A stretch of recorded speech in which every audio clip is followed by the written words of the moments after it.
Lunch break. How are you doing? New week, new lunch break. I am good. Yeah, we've got actually, I think we've got our busiest week ever on lunch break, right? We have tons of We have at least one person exciting, every day, sometimes two. yeah. Which is usually, kind of like the purpose of lunch break is kind of to hang out and read Twitter together, nominally. And if, something else, more interesting than reading Twitter comes along, we'll jump on it. But yeah, so far I think we've got now almost. It feels like we're almost going to have no time to read Twitter. We're going to have to do that some other time, I guess. We need to do a separate show just to read Twitter now. We're going to need what? A separate show just for Twitter. Oh, I know, right? Right. I'm going to say hi to Harper. I noticed Harper over here. Yeah, I think first up today, I think we have George, right? Yeah. Let me just see how he's doing. Cool. I just pinged him to check that out.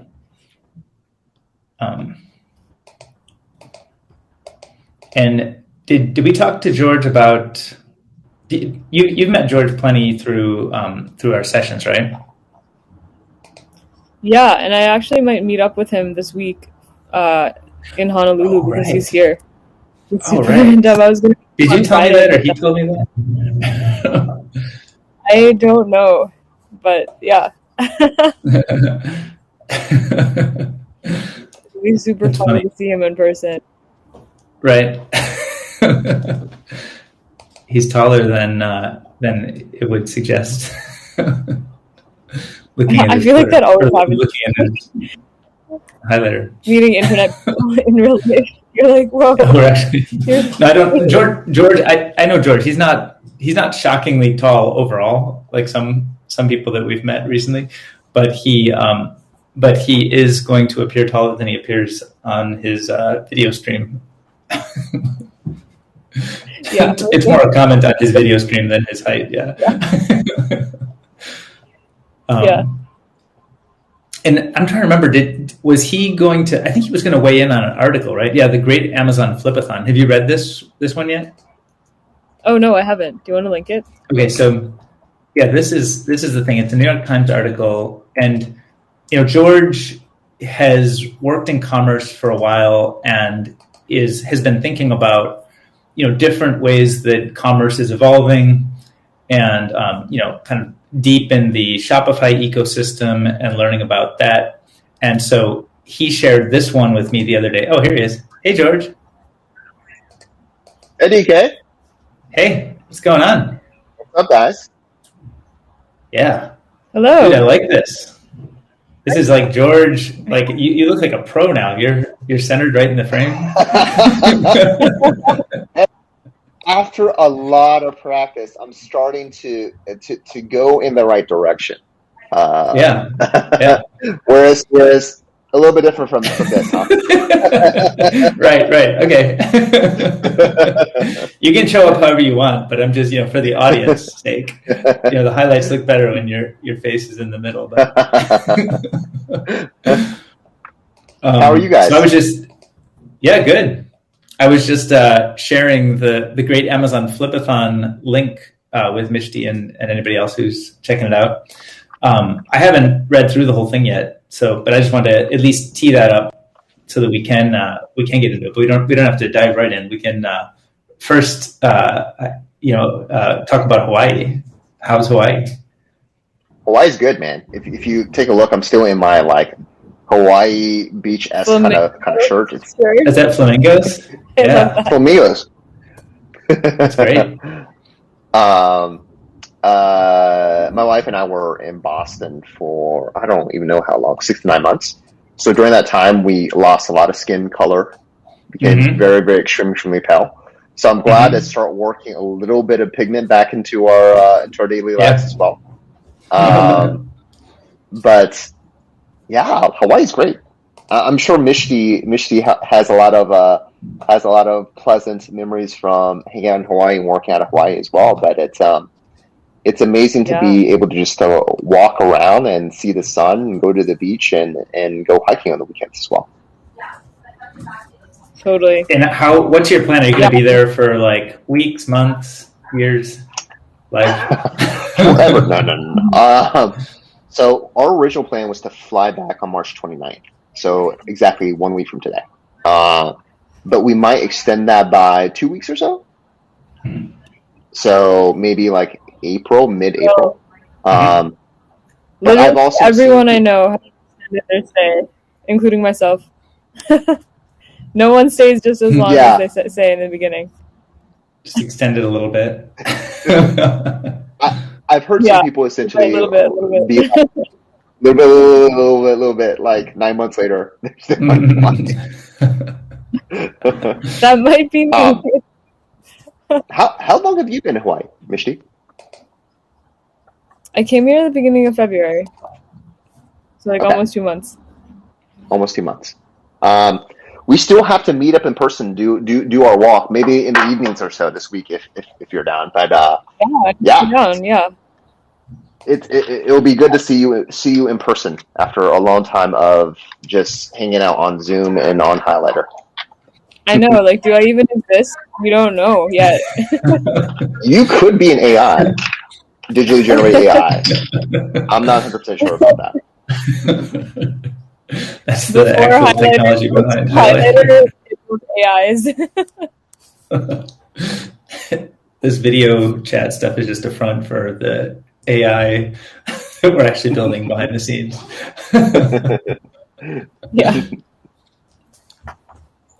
So I was just starting to tell Mishti a little bit about kind of your background in commerce and kind of your interest in commerce. I know you've sort of gotten deep in the Shopify ecosystem and analyzed what's going on with Amazon, and just curious, in your own words, if there are topics or trends or threads within kind of the broader commerce space that are grabbing your attention these days. Yeah. One of the things that we chatted about, messaging back and forth, is the article that you shared. And I think it's like a super, super interesting data point or trend in terms of what's happening to a certain extent in the broader Shopify ecosystem. To give folks who don't have this context, what's happening is there are a lot of essentially organizations / funds that are raising large amounts of money to acquire Amazon businesses, Shopify businesses, Etsy businesses, e-commerce businesses, right? Like Thrashio is one of them, Perch is another, Heyday's a third. They're just popping up like mushrooms after a spring rain, right? Just everywhere, basically. And it's been a super interesting data point to watch because it reminds me of essentially micro private equity, right? What they're essentially doing is they're popping up. They're going out and buying a business that's maybe doing $1 million, $5 million, $10 million in revenue. I don't know what the specific equity stake they're doing across their entire portfolio, but it looks like they're taking a big ownership stake and then giving some to the existing entrepreneurs, founders of the brands as almost like a kicker, right? Almost like a performance-based kicker. And it's interesting to me sort of operating in e-commerce because on one hand, it looks like that they're doing private equity, micro private equity. On the second hand, it's pretty fascinating because all these funds look, at least on the outside to me, to be very, very undifferentiated.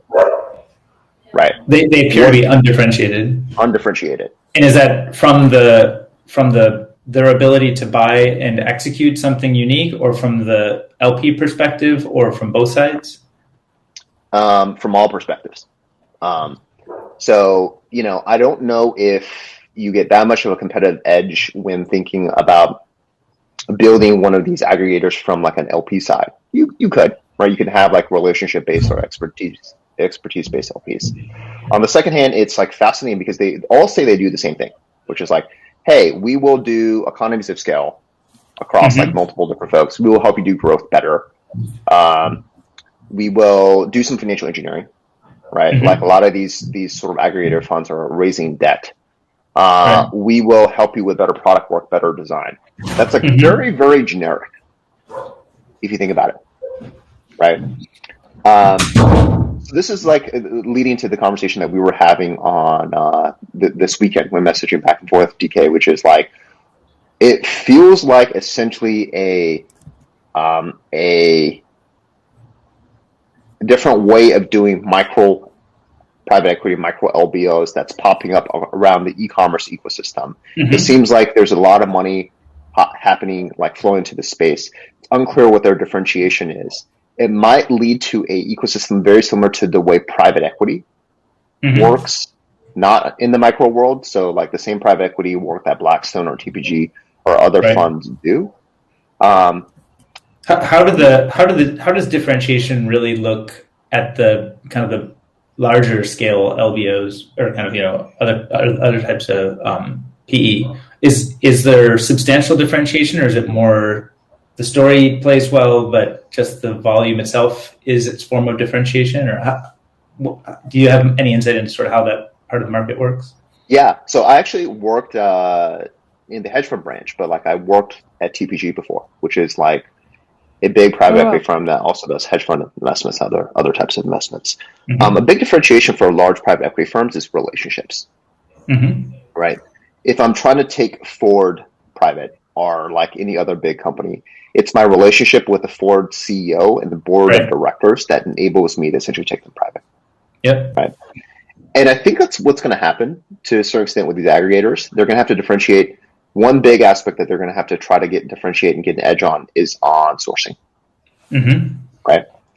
How do I get access to the 1 million e-com merchants or 2-3 million e-com merchants, be able to essentially work through that list better and assess it better? I think there's real engineering tech you can build to enable that process to work better. Do you think it starts with a tech sourcing advantage, or do you think there are like brand sourcing advantages that over time build tech to defend their brand, or how do you think that works? Yeah. If you think about a brand's built on a reputation. A brand's built on a reputation. It's based on history. It's based on repeated interactions, right? Ideally in an infinite game kind of scenario. I don't think most of these aggregators have enough history to really build a brand, like a strong brand, as a way to differentiate. Whereas if you're Blackstone, you might have that like history that you have to work on. Yeah, right. Makes sense. I think the real places where they can essentially build differentiations, one on building productized, very, very good engineering infrastructure to do sourcing, and then second's on evaluation. Right. I think if you're able to evaluate better and if you're able to evaluate faster, that could be somewhat of a competitive advantage. And you combine that with financial engineering you can do across debt, you can probably get like 20 to 30% IRR, which is like ballpark what you need for private equity. And it probably will lead to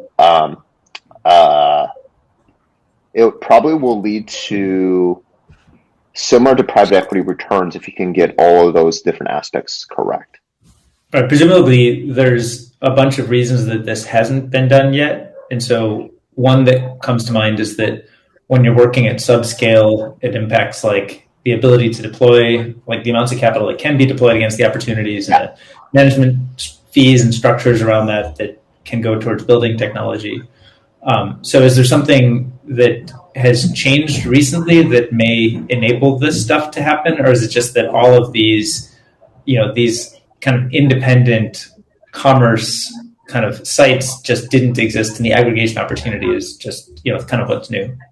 Yeah, that's a really interesting question. I think there's like 3 or 4 things that are pretty unique for this state and time. One is I think now you have platforms on which you can build a small, medium-sized business that can get to several million ARR, right? Amazon's one, Shopify, Etsy, a bunch of these others. So I think you can actually build these like large amounts of these businesses in a way that didn't exist before. So that's I think pretty interesting, pretty unique. Second, I think actually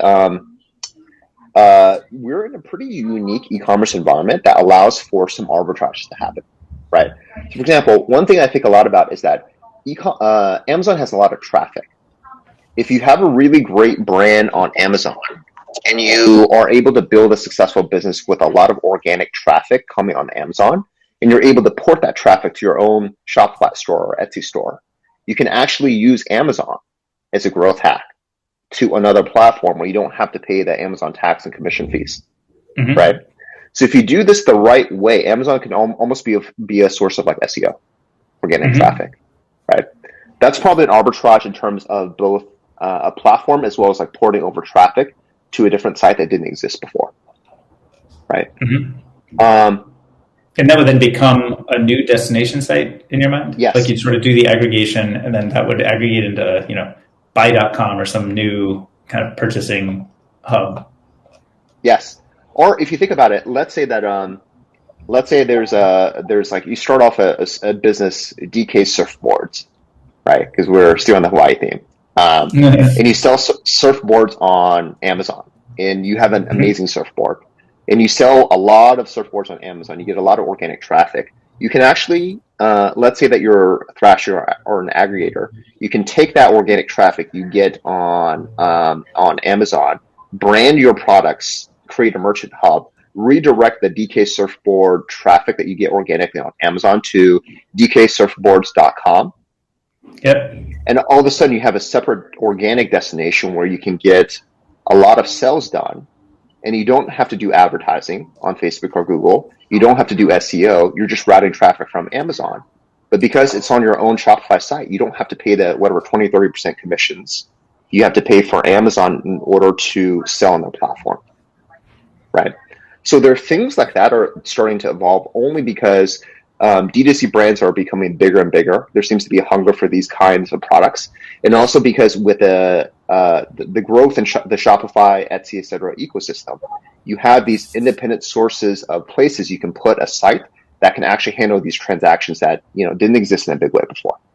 Mm-hmm. And are the people, so that's kind of on the why now, or sort of what are the new entities that could be kind of acquired and rolled up and kind of managed through a private equity ecosystem? I wonder if there's any color you might have on what would a manager of such a thing look like? Are they existing PE managers who then would recognize this micro PE opportunity, or is it new up and comers who may have historically started search funds and they are going to strike it out with some sort of search fund like structure to grow into this, and maybe haven't done a lot of professional large scale private equity, or is there some other kind of archetype that might emerge to serve this?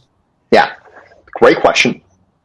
I think there are 3-4 skill sets that are really, really important for, in my opinion, doing this well, right? One is you need people with like product engineering chops, I think, to build like a really, really strong competitive advantage. You can probably build something pretty extensive. You can start off with something like a built with lists, like Shopify Spire, or any of these sort of aggregated lists to actually collect a list of all of these different shops. But what you probably really want to do is you want to build something that has like really, really strong ability to do sourcing and evaluation very, very quickly and very, very well. So I'm thinking about like you could do things like you could build like integrations into Stripe, right, to evaluate financials and automatically build financial models to evaluate whether a shop is like a good acquisition target or not, right? So I think Thrasher has something like their typical acquisitions complete in 35 days, right?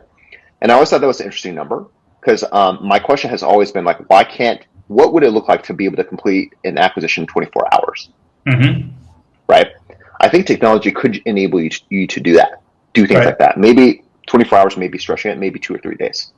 Right. Especially if you had like the target had all of its financials running through Stripe, and you could kind of get a very clear picture of what the business and cash flow, and if you don't have as much due diligence, presumably would be where a lot of that time gets sunk. So it does seem like there are structural changes in the API nature of revenue these days that may enable that kind of faster close. Yep, completely agree. Right. So product engineering is probably one skill set. The second skill set is like growth marketing, right? The best growth marketers tend to always go out and build their own brands. It's folks like Nick Sharma from Sharma Brands, a couple of other sort of really, really great growth marketers. Being able to do growth marketing well is like a pretty valuable skill. It's really, really hard to hire the top 1%. It's a hard gun, right? So being able to recruit someone with really, really strong growth marketing skills into the core team probably becomes important. Third is probably someone who ends up understanding how to build and operate D2C type brands, right? Just being able to, for example, like not that many people have built like D2C brands going into the millions or tens of millions ARR, right? Knowing that process from end to end probably is like super, super helpful for being able to do this well. And fourth, the probably last skill set that's probably important to be able to do this well is being able to have like good financial and deal skills, right? Being able to build a financial model to estimate what the IRRs, returns are, how much you pay, being able to build income statement, balance sheet, cash flow models, things of that sort. That's probably also a skill that you need as an input into the engineering and product work to be able to do the sourcing evaluation well as well. Right? I actually think you need those 4 skills. That probably won't come from like the pure Blackstones, private equity funds of the world. It probably is a blend of, probably leans heavier into the tech world. Right. So tech world with maybe some sort of investing or management experience, kind of, fund management experience, but maybe a little bit more tech biased fund management, kind of venture capital or product operating. Yeah. Hey, I just put this out there. DK Mishti, I think you guys have a lot of these skills. Wow, we could be the next Amazon and roll up team. Are we the next Amazon or are we the next Blackstone? I don't even know what we're trying to be now. What's this guy's name? What's that? Mr. Green. We're the next Mr. Green. So, when thinking about the way that this kind of emerges in the world and the structures that's set up, it sounds like you're suggesting that like an early focus on like execution of like time and deal mechanics and analysis and data and stuff like that might be step one, and you do that a bunch and you build the brand over time. I want to put out an alternative hypothesis and see what you would think. And so the alternative is that a lot of times brands get built without a lot of infrastructure, and then the successful brands double down on the infrastructure to solidify their brand. And so like simple example of this is like you look at Y Combinator today, tons of infrastructure to like run demo day, build the handshake deals, list all of the companies, have highly produced videos and podcasts and all kinds of content and media around the ecosystem. But all of that kind of came in support of the core thing that was working, which was just PG was blogging a bunch, and then they, had a dozen people come together. So kind of the brand got built off of like kind of organic behavior that didn't have a lot of infrastructure and sort of graduated up. And I wonder if such a thing like, we saw, I think recently Indie VC closed down, but they had some of these flavors of what you're talking about. And they kind of, I don't know if they would have closed down because they took the wrong approach, or if the approach of building a brand as kind of the honeypot is still valid, and you just need to figure out how to like some other entry point or some other kind of mechanic. So I wonder sort of your reaction to the approach of building the brand without the infrastructure first, and then layering on the infrastructure to sort of solidify that. Yeah. And by the way, I'm going to take the answer from the front row because I'll have to step aside, but I'll take it from the front row and then I'll be back. Cool. But you're in good hands with Mishti. And we also got Valentine. I think he has some questions, so I'll get him up. But yeah, first on this. Yeah, I think it depends on the structure of the market. It's kind of my thoughts on that. What I mean by that is like there's something like 2 million active Amazon merchants. But the real question is like how many active Amazon merchants are there that essentially end up being like people that you would want to acquire for a aggregator fund, right? My guess is like a very small percentage, probably like low single digit percentages, right? So let's just do a thought exercise. If it's like 1 or 2% of say 2 million, that ends up being essentially 20,000 candidates that you have. Why that matters is if there are only 20,000 candidates that like are in the 20, 40,000, some like multiple of that, right? Like 20, 50, 100,000 sort of candidates that you might want to acquire. Then it becomes an exercise of being able to essentially find them, second, evaluate, and third, convince them to choose you over all the different other aggregator funds, right? maybe that can be done in a non-competitive environment, but maybe you would essentially end up bumping up against a lot of the other aggregator funds who are all trying to convince the same e-com merchants to sell to them, right? So in that kind of environment, I think it may be more difficult to actually build a brand without, very much in place to convince you or differentiate you from one versus the other. But I don't 100% know. Depends on the overall structure that they currently have. Yeah. Right. Yeah, it seems like the more and more this starts happening, like the real differentiator will be how many eyeballs can you get on any merchant's stuff. Like, basically, maybe the best positioned people to do this. I almost think of like Dispo launched by David Dobrik, who was this YouTube star, and what if you had like that equivalent for one of these roll-up funds? It's like this person has a massive audience and connections. If you sell your like mom and pop pet car seat business to them, that they will really like ensure that it gets a lot of eyeballs on your stuff on the internet, like not only dependent on Amazon, which it seems like this article was saying as well. Yeah, I think that's like a fascinating idea, right? Like, if you had the Kim Kardashian kind of like roll-up fund for I don't know, beauty or like clothing type products, maybe that actually could be a real way you can get a competitive advantage in this space, right? Yeah, just from the sourcing and the brand reputation you have. Yeah. And it'll be interesting to see who the first person to do it is, because Kim Kardashian is probably not interested, but maybe some like 19-year-old TikTok star would kind of like hunt out some interesting opportunity in this, and that's how it starts. I'm just curious like who the first profile of person to do this will be that makes other people start to take it seriously.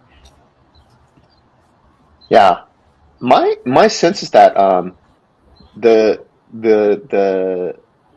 environment or market as a whole for these kind of aggregator funds feels like it's exploding.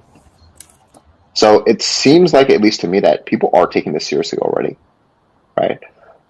I do think that if you have some kind of like celebrity brand reputation that makes this just even better or even more widely known or widely publicly available, that's like an even better way to essentially launch the like a new generation type of fund.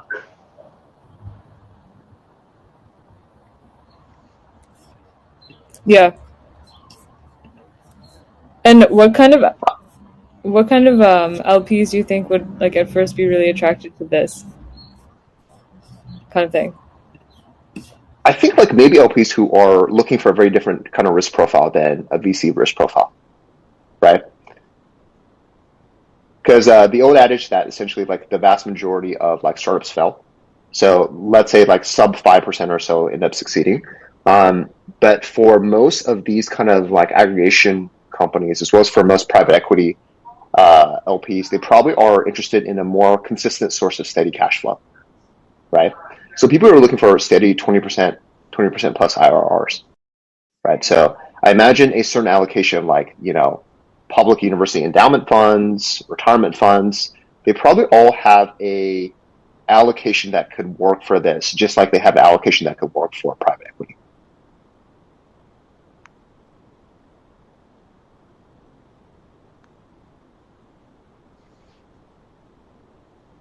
Mishti, I think you may be on mute, potentially. She called out in the comments that her internet is unfortunately fairly slow. But Valentin, nice to meet you. Did you have any either questions or comments or thoughts on this topic as well? I actually came in. Did you have any either questions or comments or thoughts on this topic as well? I actually came in fairly late to the discussion, and this concept is actually fairly new to me. Would you be able to let me know how this whole trend got started?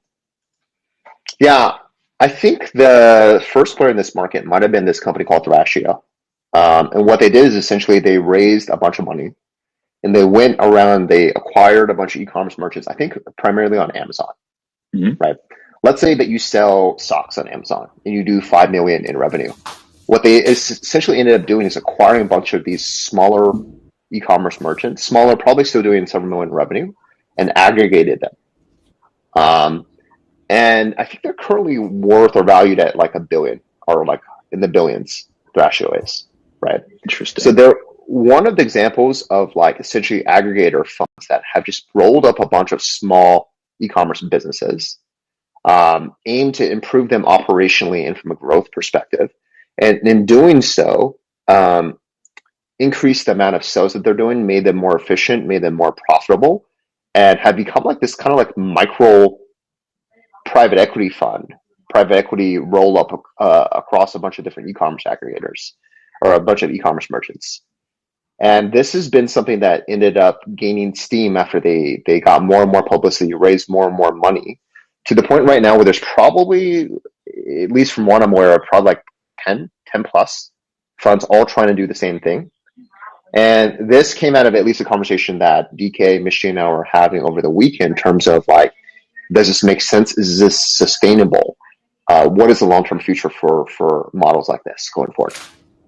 So it reminds me of a concept that I've heard where there are two great innovations in business, bundling and unbundling. So I kind of see Amazon as unbundling a great deal of commerce and this potentially bundling everything up. And there are no doubt a ton of positives associated with this. And I can see there potentially being unbundling down the line, but once again, as things do get to be bundled, there are definitely a whole bunch of problems with the individual seller experience that this has the potential to address. Like, I know fraudulent reviews are a big issue on the Amazon marketplace, and a lot of independent vendors might not really have recourse to address that. Do you see this as potentially being able to help with that situation?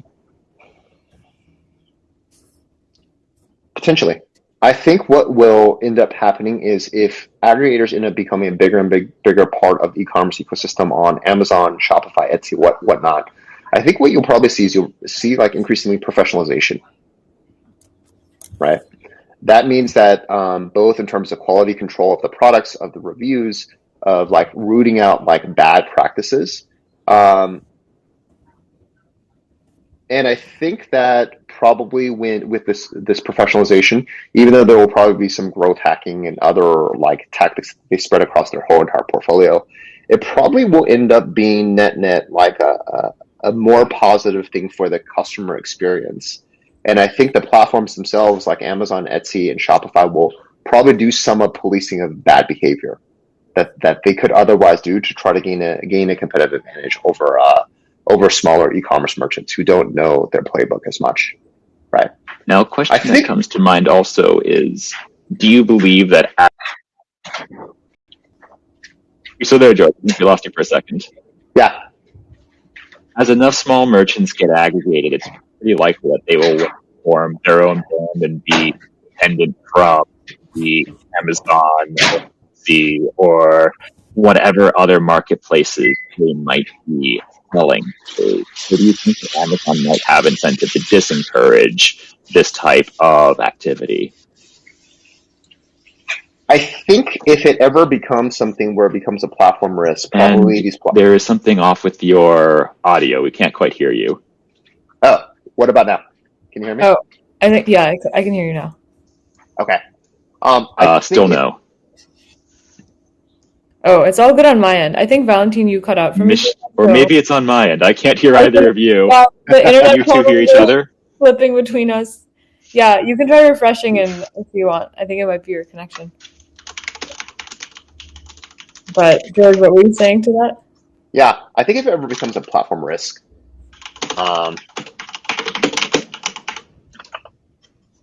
I think if it becomes a platform risk to Amazon or to any of these big platforms, it could be something a new one. They would want to police more. Test. Fucking give us soy sauce. Yeah. Test. Yeah, we can hear you. Wait, let me just ask him. Let's refresh. Okay. Yeah. I have to run in just a minute, but so let me answer this question and apologize, guys. Have to run right after. No worries. I think if it becomes a big enough platform risk for the Amazons of the world, it could be something that they want to essentially monitor, right? If like essentially these aggregators become like 20, 30%, 10-ish percentage of like the revenue that they do. But if it becomes like, if it continues to be a small percentage of the aggregate revenues, it probably becomes so insignificant that they wouldn't want to do anything, right? If it's like 1% or 2%, they probably just don't care. Right now, at the rate that they're growing, maybe they'll get there, but I don't think they'll get there anytime soon. Yeah. Super interesting. I'm glad you shared this. I had no idea this was even a thing, but I mean, I see it as sort of consonant with a lot of themes that we've been talking about in terms of like influencer marketing and bundling, unbundling. I feel like, yeah, what did DK say in the comments? Influencer micro PD. I feel like that could definitely work here. So I'll be interested to track what happens. Yeah, for sure. Yeah. Oh, looks like DK's back too. Hey, yeah, I was here. I was in the front row the whole time listening. I just I had to address an emergency email, but it's all good now. Cool. Well, guys, So- I have to run. Yeah, this has been great though. Thanks for dropping by. And sharing that piece. Yeah. We've been doing this on lunch break, so come discuss any interesting articles you ever find. Yeah. Sounds good, guys. Thanks for having me. Cool. Thanks, George. Yeah. Yeah. All right. Hey. Hey. So did we figure out, was Valentine having an internet problem, or was it something on our side? So. I think it was his internet. Okay. I asked him to reset, and I will invite him back up whenever. Oh, cool. He said he's back. Okay. Let's get So him do back. we think... Hey, Valentine. Can you hear us okay? We can't hear you. Try clicking the 3 dots and confirming your audio settings, maybe?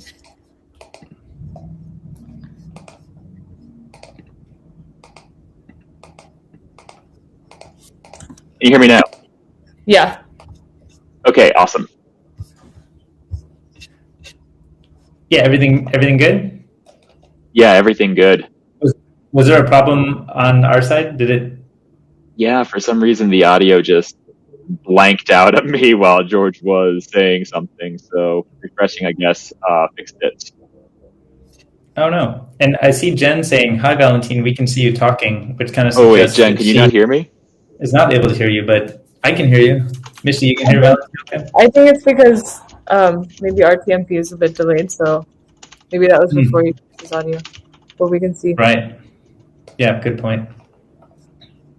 Yeah, so on stage we're all good, but maybe audience is having some trouble with the audio. Oof. I've just messaged Jen, so hopefully she lets us know. Yeah. In any event, oh, she can hear us. Great. So are there any articles you've read recently you might want to discuss? So did you end up reading this one that George shared? No, I hadn't actually. And this whole world is quite new to me. So yeah, I was curious because you have some background related to finance at all, or because I know pricing is kind of your expertise, but have you also...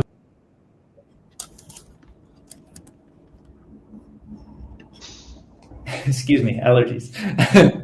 All Have good. you been involved in kind of finance in any areas, like fund management or private equity? No, not so much. I've been consulting for most of my career and then swapped into operating, but I haven't had too much experience on the actual banking or PE side. Oh, okay. So yeah, he was proposing some new structures that might emerge around that. And I haven't read the Amazon article yet from the New York Times, but it seems like an interesting one that may point to some new opportunities there. Oh, fascinating. I was asking him like what kind of LPs would be into this, because like one thing that at least the bigger endowments, from my experience, always look for is like super long horizon returns, like 10, 20 years. You want the outlier, like giant returns. And I don't know, with these brands, some of them seem, you are kind of capturing like cultural zeitgeist in a way. If you're buying like pet car seats that might have become popular, someone had them in a music video or something, instead of like, unless the fund is like a fund of bundles, like a fund of platforms that then aggregate the brands. But a fund that is just the brands, I feel like might not be so robust. Yeah, it almost seems like that could maybe do better as the opco, as like like an opco that manages across those brands. Yeah. Instead of a fund structure. Maybe, yeah. Which I think is, I think that points to stuff, like we saw, 10 plus years ago. I think the aggregation of all of the mom and pop vacation rental sites into VRBO HomeAway. I think that was originally kind of a similar type of like tech bundle buyout kind of, aggregation point, but it was really the opco that existed to serve the use case versus a fund structure. Yeah, totally. So I noticed I shared the article that Max sent me and said was really good. I haven't read it yet, but we've read a couple of Danko pieces and they've all been good, so we could check this out if you guys want. Yeah, his stuff's great. Just a quick comment. I've started watching The Office as a result of the article you shared on the first time. On the first the Michael Scott theory of whatever. Yeah, exactly. Somehow I've avoided watching The Office up until now, and I'm trying to get caught up. Have you been enjoying it? Oh yeah, it's great. Yeah. In any event, what is the topic of this article? I have no idea. I just put it in a Google Doc so we can all read it together if you want. Here. So title is How Scenes Work. I saw some people tweeting about this in the last couple of days, and it seems like there's, we've talked before on Lunchbreak about scenes and scenius, which is kind of a Brian Eno term for like the genius that kind of aggregates in a scene and sort of how genius develops within scenes. I guess might be a shorthand way to discuss it. Effectively, like anything great in the world happens because a collection of people who are all great are somehow within a scene, whether that, historically that might have been a place in the world. It might have been, painting in, the Italian painters, or it might have been Silicon Valley, technology creation, or it could be even Wall Street financial innovation. But that there's always like these scenes and hubs where people kind of work on creative work together and everybody kind of makes each other better. And then the greats come out of that type of environment.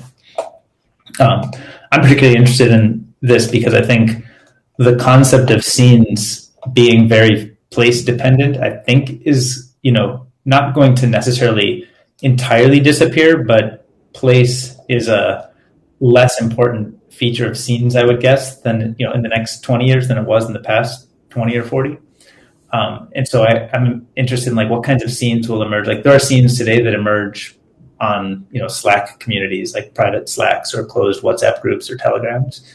And I'm curious to hear, to think about sort of scenes historically and which are the features that we're going to pull out and adopt in kind of scenes going forward and kind of more virtual scenes. Yeah. So I find myself remembering something I read about how friendships are formed. And I think it has to be a factor of like the closeness of proximity or the intensity of the proximity as well as duration. So kids are more likely to form friendships through school because you're in close situations with a lot of friends for an extended period of years. And I'll also say when I was in consulting, you become very close to the people that you're working with because you're pulling long hours together. You are basically going through it together. And I'll say some of the friendships that I made through that are extremely, extremely close. And in a Slack group, 2020 aside, given that this was the only alternative that we had in many cases, it's not going to be as easy to form those bonds as you might actually going to a bar or being at a conference or seeing people in person. So once things do become more open, I do wonder how viable a Slack only community might be. Yeah, and I don't have a proposal for exactly what it looks like. The main thing I'm suggesting is that I think the virtualized nature of communication and kind of friendships and relationships, I think points to a new ability to to structure how those things emerge. And so historically, maybe you had to be in a consulting group with a bunch of people elbow to elbow, in offices and cubicles next to each other, working long hours and going out for dinners and drinks afterwards, and kind of that may be the core physical proximity and common hardship trial that everybody goes through.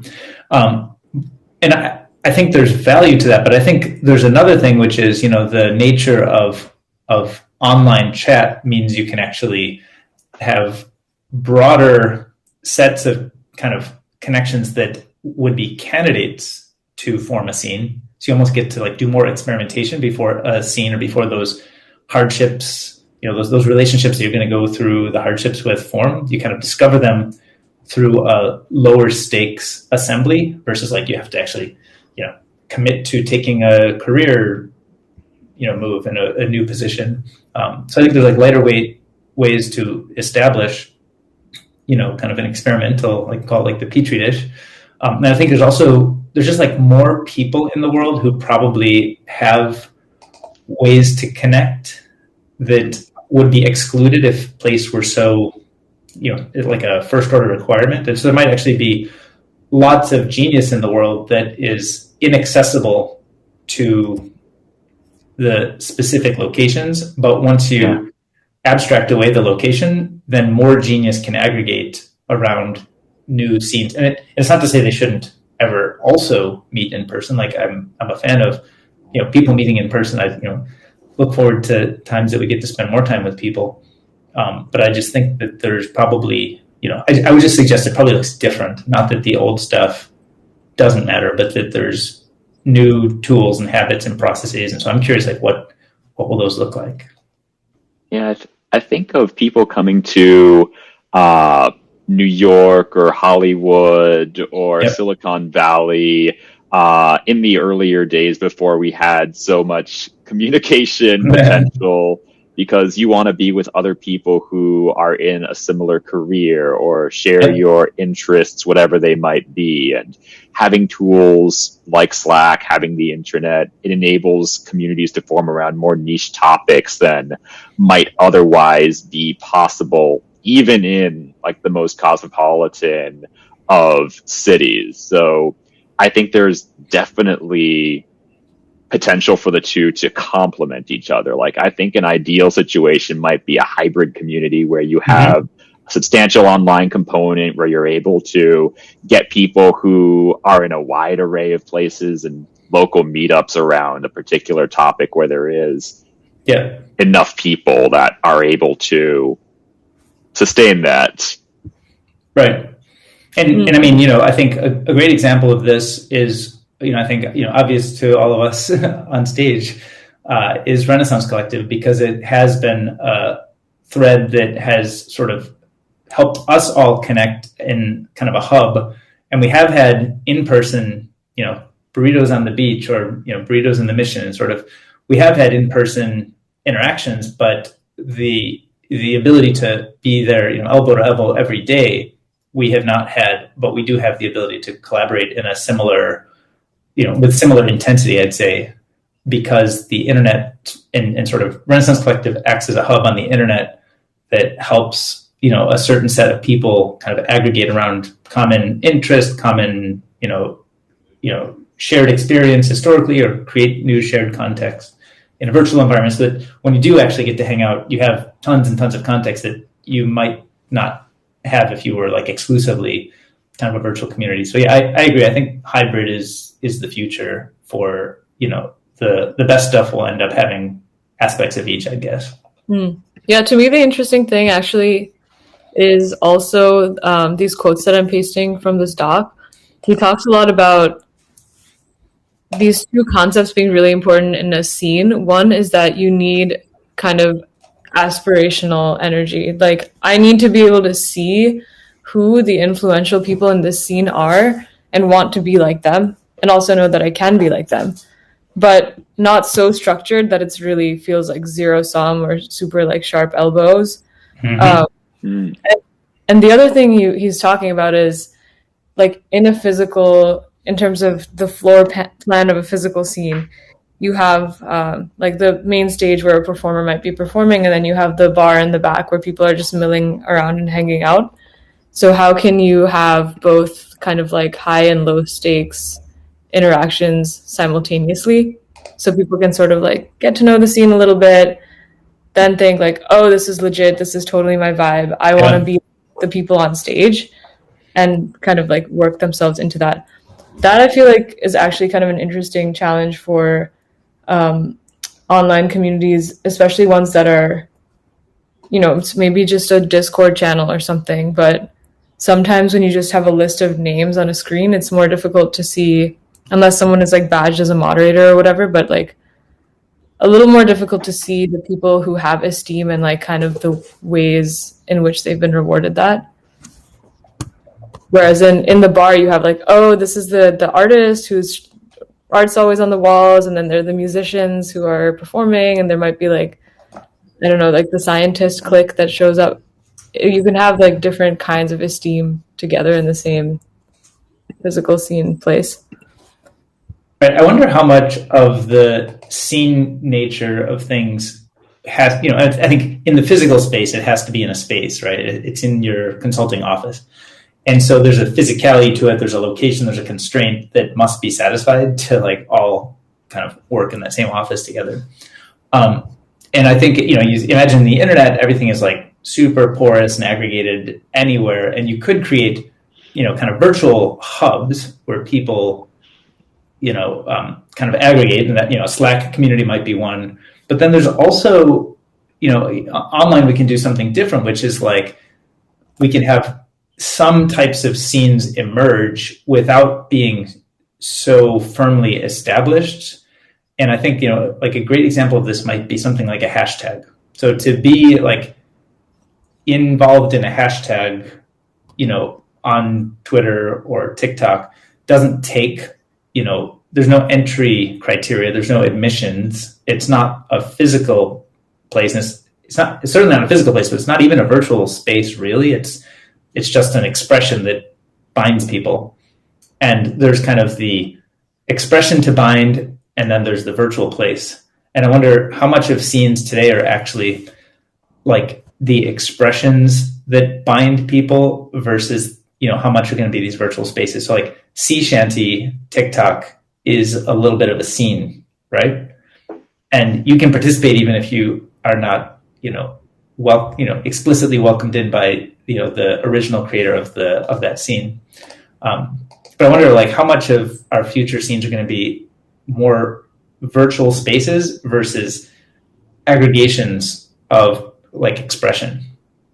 I kind of find myself thinking that many scenes, when we're talking about expression, they can be started and centered around the expression of a certain influential individual or a group of particularly influential individuals. Like when I think of Studio 54, like the first person who comes to mind is Andy Warhol. Or when I think of like the Athenian school, like there are certain names like Socrates or Plato that come to mind. And even for Wall Street Bets, like I have not spent any time in there, but the name Deep Effing Value comes up a pretty fair amount. And I do follow a fair amount of meme accounts, and I feel like a few of them sort of set the rules for engagement by making various iterations on a particular joke, and then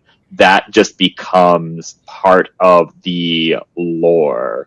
Right. So I think as long as there are certain people who are invested enough to keep a scene going, then things can evolve as an outgrowth of that or as a continuation of that, if that makes sense. Mm-hmm.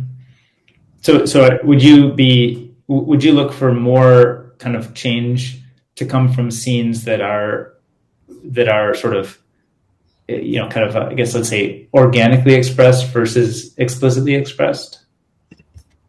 I feel like you need to have a good combination of both. Like, you need to have enough explicit expression to generate organic expression and the right kind of explicit expression. Because you might have like someone saying something that just doesn't resonate with other people. Then you don't have a scene, you have a monologue. But you might not have as much sustained organic expression without something or someone to rally around. Right. And I guess you see some of this in, I think you see a lot of like physical expression, in like these, like we've talked before about these maker mansions where you have like a bunch of YouTube stars collaborating together in a physical piece of real estate. But when they create the asset, the entity, the video that gets shared, I think there's sometimes collaboration in the video content itself, but I think sometimes it's physical collaboration that's almost like expression online. So it has less of the physical online. It's actually more expression online, but it has kind of the physical space binding offline. Mm. Yeah, you see this quote? I just finished skimming the piece, but just one of my favorite ones. You want everyone to be in a room that is 10% small. Right. That is how you throw a party. Right. Kitchen, people end up squeezed in a little bit tightly too much. Yeah. Yes, it's super interesting comment on. How do you? I feel like I'm still thinking. How do you do this on a Discord?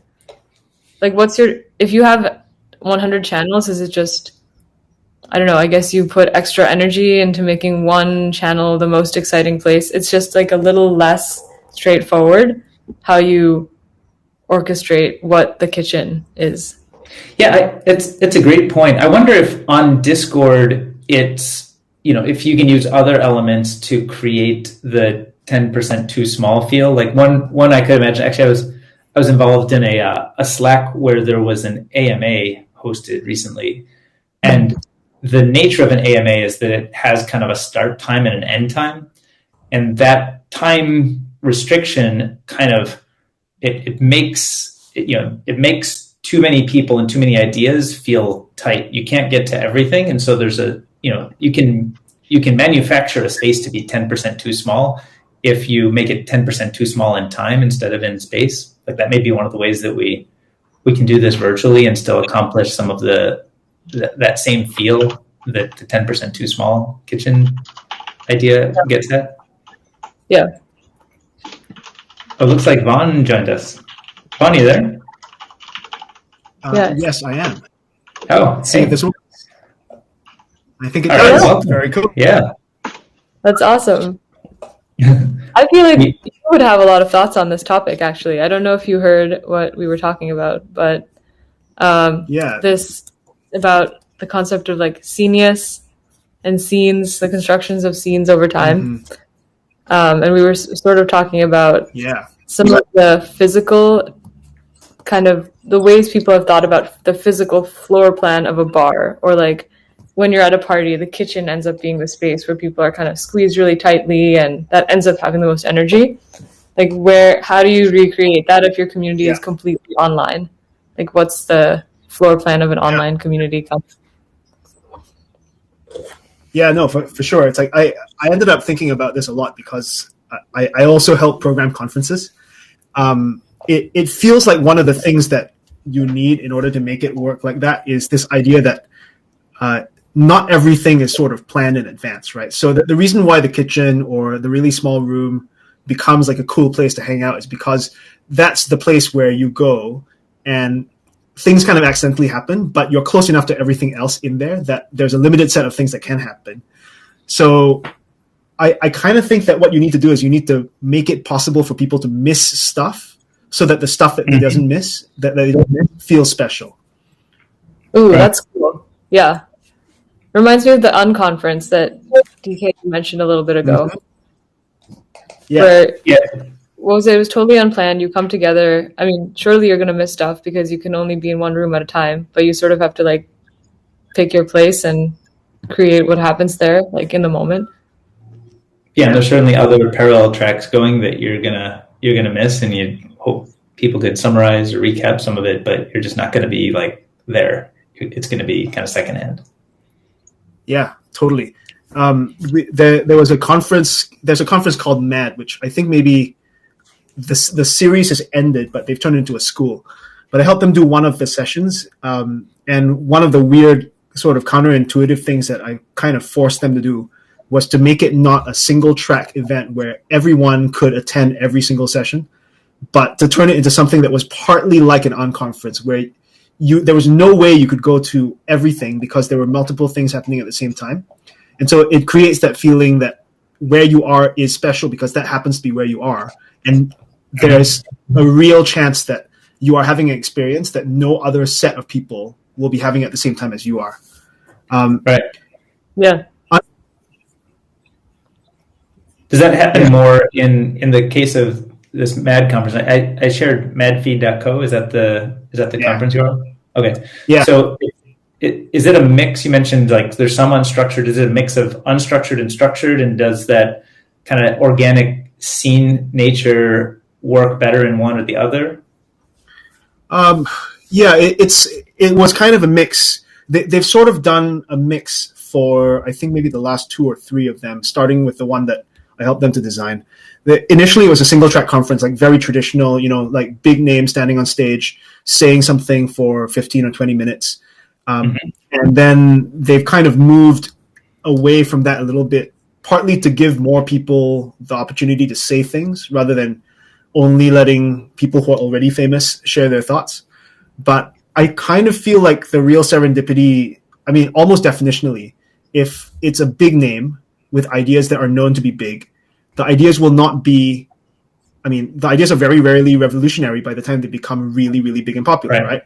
So it's only the people who are not very well known, where the ideas are not very well known, that have the chance of being really, really new, even though they also have the chance of being just new but kind of crappy, right? So you have to kind of take the bitter with the better. Like if you give people the opportunity to say things which are untested, there is the chance that you have really cool stuff show up. And then there's also the chance that what you let people say is like not that interesting, right? So, right. I wonder how that relates a little bit. It makes me wonder about kind of your creative process. So I haven't formally introduced you, but Vaughn, meet Mishti, Mishti, Vaughn. I don't know if you guys have created DMs or anything, but Vaughn has a background in food and culinary, and then also a background as an author and as a researcher, right? Is that a reasonable kind of light intro? Absolutely. For sure. So it's thanks for sharing the link, uncertaintymindset.org. The reason I give that as the intro is because I'm curious how you see yourself. You've published a book, so you have some publisher relationships. You've worked through the book industry, and so in a sense, your ideas may carry more weight than a typical blogger in your background. So, and so I wonder, like, do you feel the natural need to push and pull to make sure that you're working at enough of the raw frontier, or do you feel like your ideas still are naturally, frontier enough that does that make sense? What I'm asking? Yeah, it does. I think I would say that I still feel like nobody really believes what I say anyway. So I definitely don't feel like the ideas are so well established that they are no longer interesting. Okay, so you still have to fight to like tell your banner headline story all the time, because I think nobody really understands, or I think not enough people seem to care about it. If you could give us like the tweet form of the core idea that you are carrying forward that you believe and the world doesn't yet believe, like how would you construct that? A single tweet or a tweet storm? No, I can do it in 3 tweets. The first one would be that whenever we think about not knowing, we always think of it as risk, but actually there is risk where you don't know, but you know what could be. Mm-hmm. And then there's uncertainty where you don't necessarily even know what the outcomes might be. You don't know how likely those outcomes are, and you don't often know how much you want each of the outcomes that you don't know about yet. Right? So that's the first one. It's that we conflate risk and uncertainty, even though they are totally different. Mm-hmm. The second thing is, if we treat all not knowing as risk and we behave as if it's risky, we end up in the situation that we've been seeing repeatedly, right? 2008, coronavirus, multiple elections in the UK and the US especially. We kind of treat outcomes that are not known as if they are risky instead of outcomes that are uncertain in a very profound way. And when we act as if things are risky when they're truly uncertain, things can get really, really bad. We're living through the consequences of that right now. And then the third micro tweet storm, I suppose, is that in order to respond correctly to uncertainty, all you need to do is assume that you don't know. Like, just making that explicit assumption changes the way you act, and therefore changes the way you behave, and changes the way you act and the way you behave in relation to the world in ways that just make you more robust to not knowing. So that almost sounds like the most actionable of the three. Like, the number one and number two are kind of like context for thinking about this. Number three is kind of like maybe an indication of here's what you can do. Is you can, and so tell me if this is taking it too far, but I almost feel like, being, it feels to me like a beginner's mind idea of like, let's assume that we don't know and try to come up from a starting point of ignorance or of kind of not knowing. And if we can start with that point, then we actually are more open to exploring, kind of any direction. Yeah. That is 100% on point. You can only learn if you assume that you don't know. You can only come up with new things if you assume that there is possibility for something which has not been imagined yet.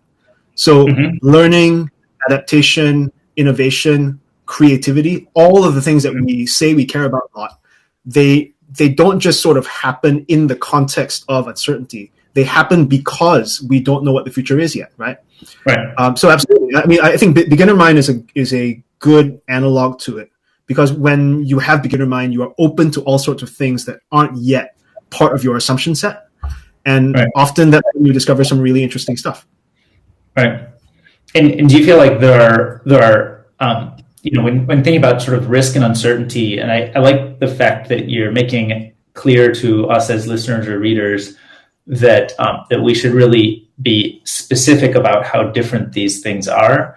And I wonder if there are areas, like examples of, uncertainty without risk or risk without uncertainty, which I can't construct it in my head, but I feel like maybe you've already got these like simple ways to sort of just, really exercise your mind around, this distinction. Yeah. I think it's a really good question. I actually think that it is really hard to imagine a situation which is uncertain without being at least a little bit risky. But it's very easy to imagine a situation which is just risky without uncertainty, right? So imagine if you have a truly verifiably fair coin, however you verify it, it's fine. Mm-hmm. If you have a verifiably fair coin, then whether the next one flip is going to be heads or tails, that's a risk situation. Mm-hmm. And you can actually multiply that on. It's like, it's not just whether the next flip is heads or tails. You can multiply on the sequence of flips and understand how many of them will be heads and how many will be tails, the sequence of them. You have the ability to mathematically compute what the outcomes will be. Mm-hmm. So and things like throwing fair dice and stuff, like these really sort of cartoon-like scenarios where all the possible outcomes and there are probabilities. Those are risky scenarios. Now, then what's uncertain? Uncertain is like, I don't know, things like maybe 6 months ago, will there be a vaccine for coronavirus in the next 8 months? Mm-hmm. Nobody knew, right? So there was some chance that there would be, that people were working really hard, but we didn't know. Other forms of uncertainty include things like, you haven't yet picked your college, and you think you might like going to college A or college B, but until you go there, you don't know whether or not you will actually enjoy it. So that's a kind of utility-based uncertainty. And then there's also all sorts of other kinds of uncertainty where you know what you want to achieve, you know that you'll like it, but you don't necessarily know what actions you can take in order to achieve it, right? So I want to be all of my students want to be management consultants, right? So I want to be a management consultant at one of the big 3 or big 4 or however many there are today. But what do I do to achieve that? There's causal uncertainty about that. So I think all of those things they form different ways that you can think about the future and the world where you don't know what the outcomes will be. And those are all uncertainty. But embedded in all of them is a little bit of risk, right? Because in some ways, some of what you can do, you know, some of the outcomes are known. Some of the probabilities are kind of known. It's just that treating the whole thing, which is all not knowing, as if it's only risk is really problematic, right? So to use a more sort of like concrete and direct example that we've all been living through, we probably knew fairly early on in like dealing with coronavirus as a global phenomenon that if you shut down international air travel, it'll just spread less quickly. But the thing that was unknown was how bad it was going to be if you didn't shut down air travel. And they also didn't know how effective it would be to shut down air travel. And so even though there is, in a sense, a clear, you should do this, there was not a probability attached to that made it easy to compute whether or not you should have taken that action. The outcomes and expectation were not clear enough. But I think risk often pairs with the concept of reward. And uncertainty, I think, doesn't necessarily have a similar pairing. Is that? I guess risk could pair with like you take a risk so that you can achieve a reward. You take a risk, and there could be some sort of let's call it negative reward. Is like if the risk, negatively pays out. But uncertainty doesn't have maybe a similar kind of equivalent. That's an interesting point. I think we often think of risk in the context of games of chance, right? Where you can take a bet, and if you've done your math properly, then what you bet and what your downside is outweighed by what your upside could be. So that this is where all the computational trading is doing that kind of thing. So I think that's true. I think we often associate risk with sort of risk-adjusted upside. Right. I think the interesting thing that you bring up is that we don't think of uncertainty as having that kind of benefit. But in fact, we started the conversation with this idea that you cannot have novelty, you cannot have innovation, you cannot have learning, you cannot have adaptation without uncertainty. So I think it's just a different way of thinking about what the upside is. And the upside is all of the stuff that we supposedly want, but which we don't yet kind of connect with having to be in a state of uncertainty to achieve. Right, and another area that this touches on that has been top of my mind in a bunch of kind of offline conversations I've had with people is the kind of known or the expected path that is considered low risk, is it actually higher risk than we tell ourselves in the fullness of time? So, let's take a simple example. I'll just paint a simple example.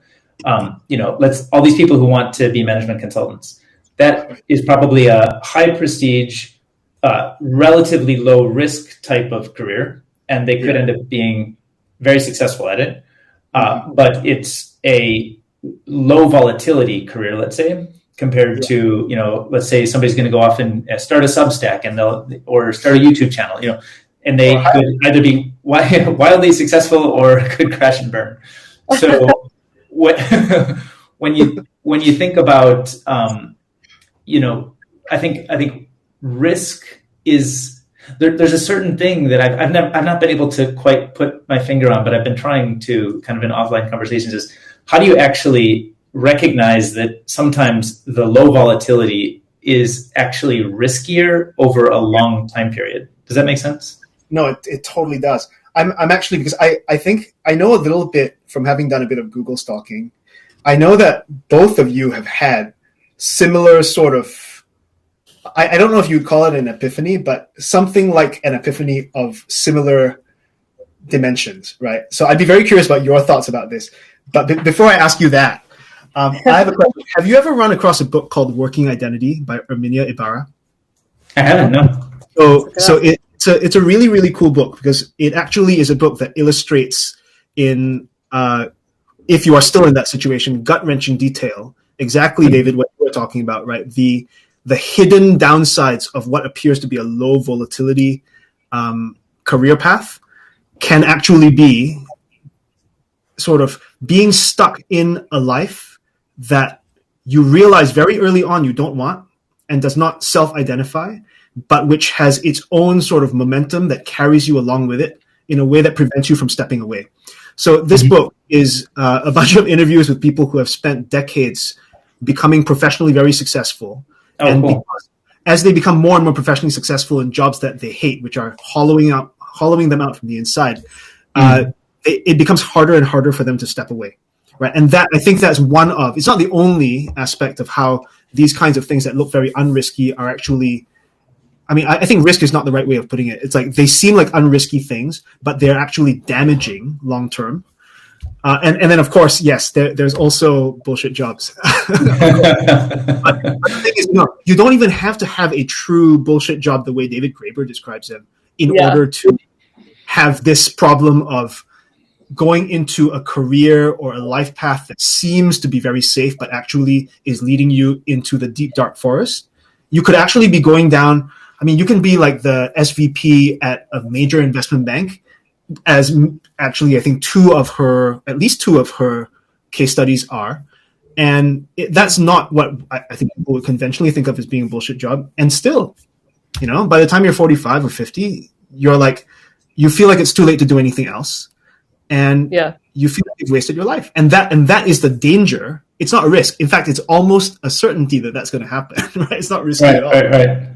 But it looks unrisky in many ways. Right. And I don't know. I haven't formulated exactly how to say this, which is why I'm curious to bring it up with somebody who's thought about risk. I think part of it is also how people think about, like, for example, joining a startup. There are lots and lots of startups that are started every year.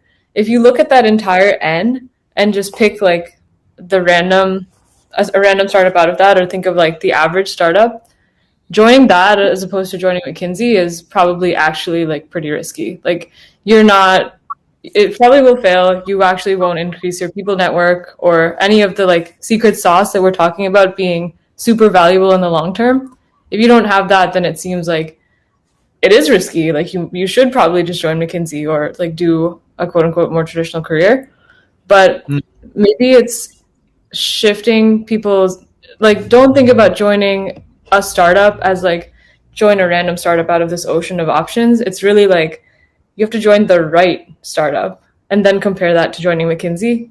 And I feel like that, since people can't really compute the like big N kind of average outcome, that's like their association, they're not really making the right comparison. Right. And I wonder, how do you create legibility around those options is, I think, an important kind of service that we could collectively provide to the world, because I don't like a world where people, I think, probably 50 years ago, it was actually the right call to be an investment banker. And like, that was, maybe the very best thing, and nothing against investment bankers. I think they often serve a valuable function. They can really provide value. So and genuinely, I'm not trying to tag on that. But I think a world where people feel like they cannot do the creative work or to effectively like bring humanity forward faster by taking more risk. It's like, I would like to see a world where people feel more empowered and actually would, more empowered to take what look like risks in the short term, but are actually, let's call them higher volatility. But I actually would almost argue it's lower risk in the long run. This is the one I have a tough time with. Like, and take it out of people decisions. It's like, everything's people, but put it in investing. And this is not meant to be investing advice. But is it a better bet that you should be in like a S&P 500 index, which has returned, reasonably well, or, very consistent over long time periods? And so kind of our collective knowledge and also collective pricing has us to believe that that's probably the best, safest thing. And so is that safe, or is it safer to actually have a wider portfolio of higher risk bets that may have larger potential outcomes?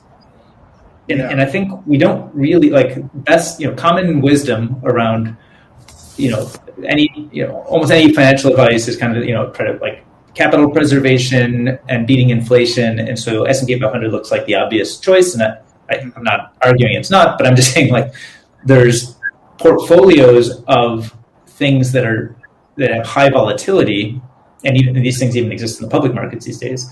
And I wonder if there are ways to to create some sort of prudent advice that, not suggesting people take on more risk, but actually suggesting people take on less risk and get better returns in the stock market, in career, in relationships. I don't know, in lots of places. I think risk is misunderstood often. Yeah, I mean, it might be a. Well, so I was thinking about this volatility issue, and I'm not sure that it's volatility actually. I think what it is maybe is that the things that we currently think of as risky, they tend to have a really clear definition of what risk looks like and what returns look like. And I think actually what we're all talking around, and we've not got the right words for yet, is choices where the kind of definition of what risk is not necessarily clear. But I think even more importantly, where the utility function of outcomes is equally unclear.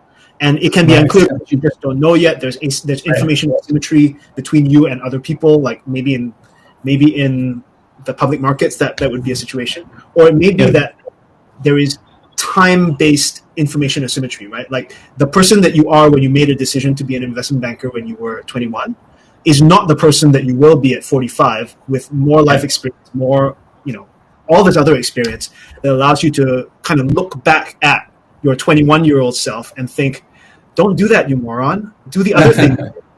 So, that's... Yeah, I want to create like better language or frameworks for helping people get comfortable with that idea.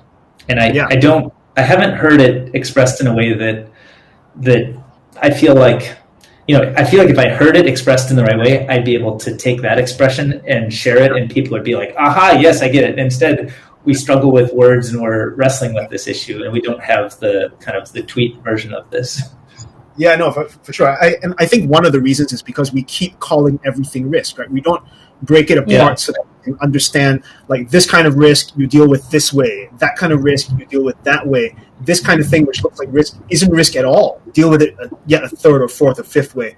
That's definitely, it's been a big bugbear for me for a long time for exactly the same reasons, right? So I teach now, I've got undergrads and I've got grad students, and all of them, like there are almost no exceptions, almost all of them have exactly this problem where they look at choices that look like very clear decisions. You should definitely do that because the so-called risk-reward trade-off is very well understood, and they don't realize that there are other things that they are not including in the calculus because they don't know about them yet, or if they do know about them, they don't have the correct way of evaluating the, I guess, outcome expectation adjusted reward yet. Right. And that's a huge problem. That's where the sameness thing almost ties back in. And I think you've written about this too in your book, but in terms of like when there's so many unknowns, sometimes it feels like the best you can do is like kind of create the best watering hole, environment, place, like shared energy. You're not exactly sure what to be measuring, but like what are the spaces you can make sure that you're in or even help create that help spark some of these like unknowable but really high reward longer term outcomes. It's actually, so I see that Harper Reed is in with us. He might have some interesting sort of thoughts about all of these things, but I think what you were saying, Mishti, about finding ways to create spaces where people feel like they are empowered to explore all of these other possibilities and their different we don't have the right words for them, but risk profiles or outcome reward profiles or different ways of thinking about what's valuable or not. I think that's actually where there could be real value, because we actually really have very, very few public forums or publicly available frameworks for thinking about alternative things that are valuable to us, right? We think of them as, is it profitable? Is it not profitable? Does it make me famous? Does it not make me famous? But that's like not enough almost. Yeah. We need more things. Is the problem that we express these as binaries and they're really, every one of them is a spectrum? Yeah, and some of them are not even measurable. Like how do you measure the goodness of your life in the classic philosophical sense? How do you measure, happiness? Like, everyone thinks that they've got some way of measuring hedonic quality, but it's all bullshit. Like, you can't even really measure emotion, right? So it seems like we have major problems associated with that. So from having spent all this time thinking about risk and uncertainty and kind of the relationship of reward and risk, have you come across like a change in some of your core beliefs from when you started to where you are right now? Yeah, I'm by nature a super risk averse and uncertainty averse person, right? Like, born in Singapore, like Asian parents, the whole thing.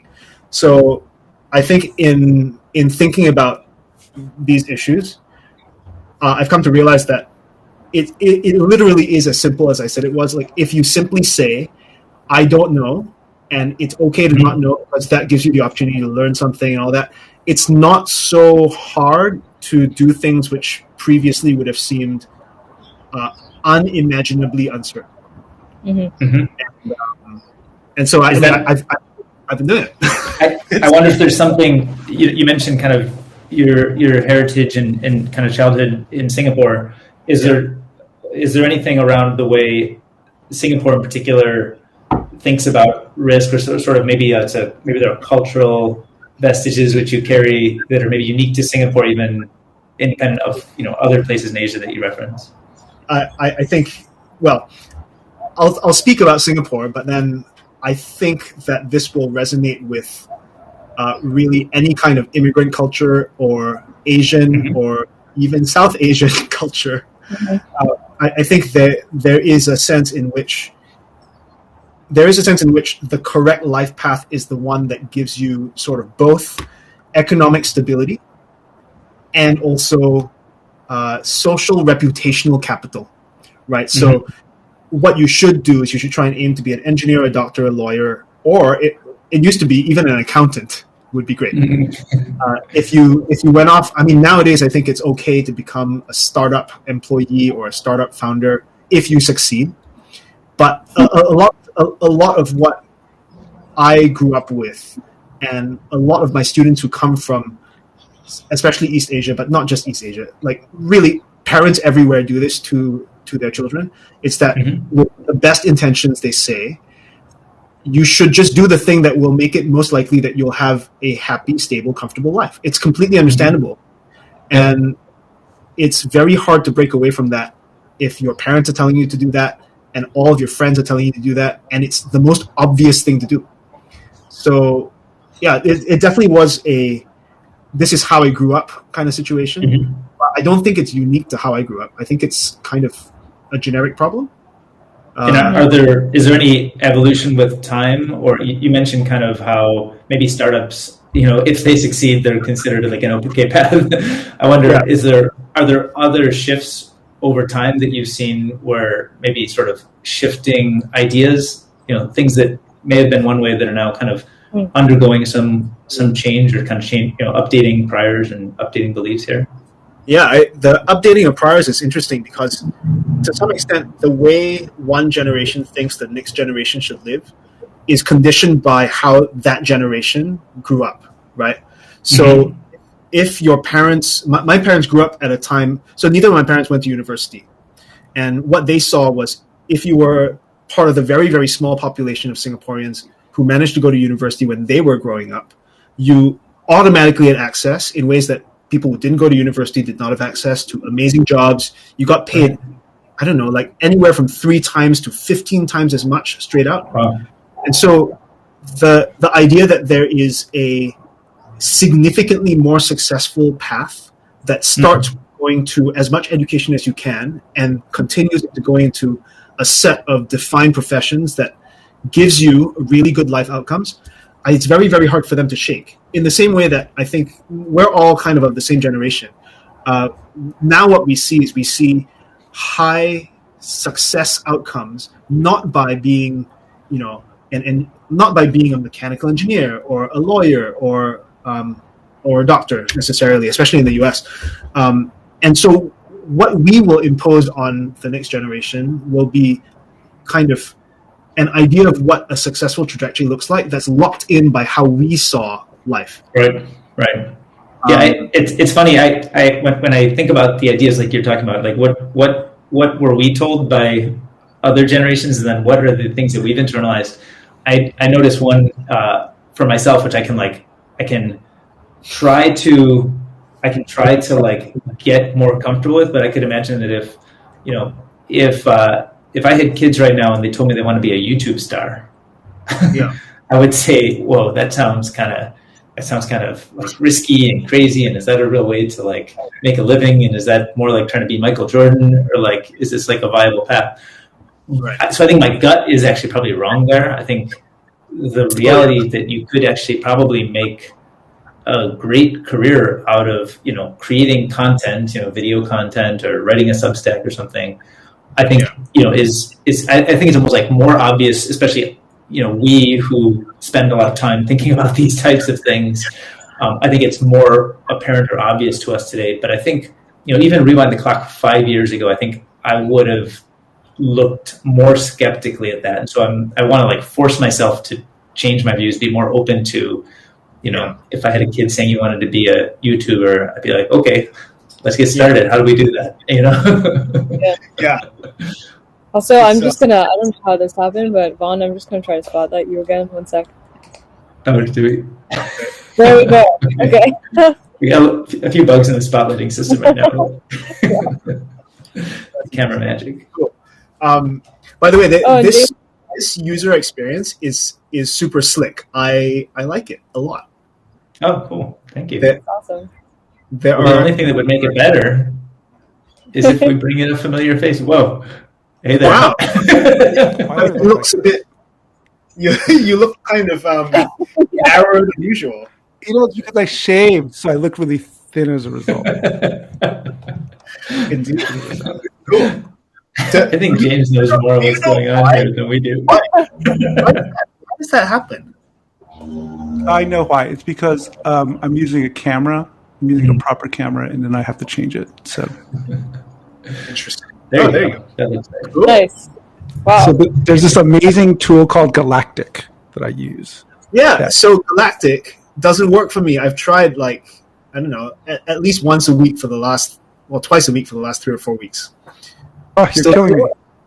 No, it's true. Anyway, and Galactic is like a software camera interface. That's right. And it's like a layer between the camera and me, thus allowing sort of victory. More and magic stuff to like happen. Wow. So is this like almost like an OBS type? It is almost like OBS, except usable by normies like me. Oh, nice. I don't know if you count as a normie. I know, I was going to say. Normies with teleprompter DSLRs. It's all relative. teleprompter DSLR. Well, Harper is the one of the brains behind Galactic, in fact. So. Oh, is that right? Wow. Yeah, he is. So I've never met Harper. I noticed he showed up. Is he here because you guys have explicitly invited him in, or? Yes. Oh, okay. Well, that's so awesome. we've invited him to come up if he wants to chat with us, but he looks like he might be on a mobile device or non-Chrome desktop, so we haven't been able to invite him up. But if he wants to join, he's certainly welcome. Indeed. Yeah. I have a question, which I want to kind of put the questions that we've been talking about to James, because I feel like he probably has interesting points of view about it. So one of the things that we've all been talking about is this idea that, especially for people who are, so I'm thinking of my students now who are thinking about what their first job after college will be. But more generally, we've been talking about what happens in people's minds as they make a decision about career paths or relationship paths or whatever. Like, people seem to take the what appears to be a less risky path, and we've been talking about how maybe that may be less apparently risky, but long-term either damaging or unsatisfactory, right? So the classic example would be someone who says, it's going to be a really safe decision to become an investment banker when I finish college. And then the end result might be, if you're in your, 40s, and you've become very senior as an investment banker, and you've realized that for the last 20 years you've been doing this job that you are very successful at, but you hate, right? And that's hollowing you out from the inside. So, I mean, what are your thoughts about why that happens? I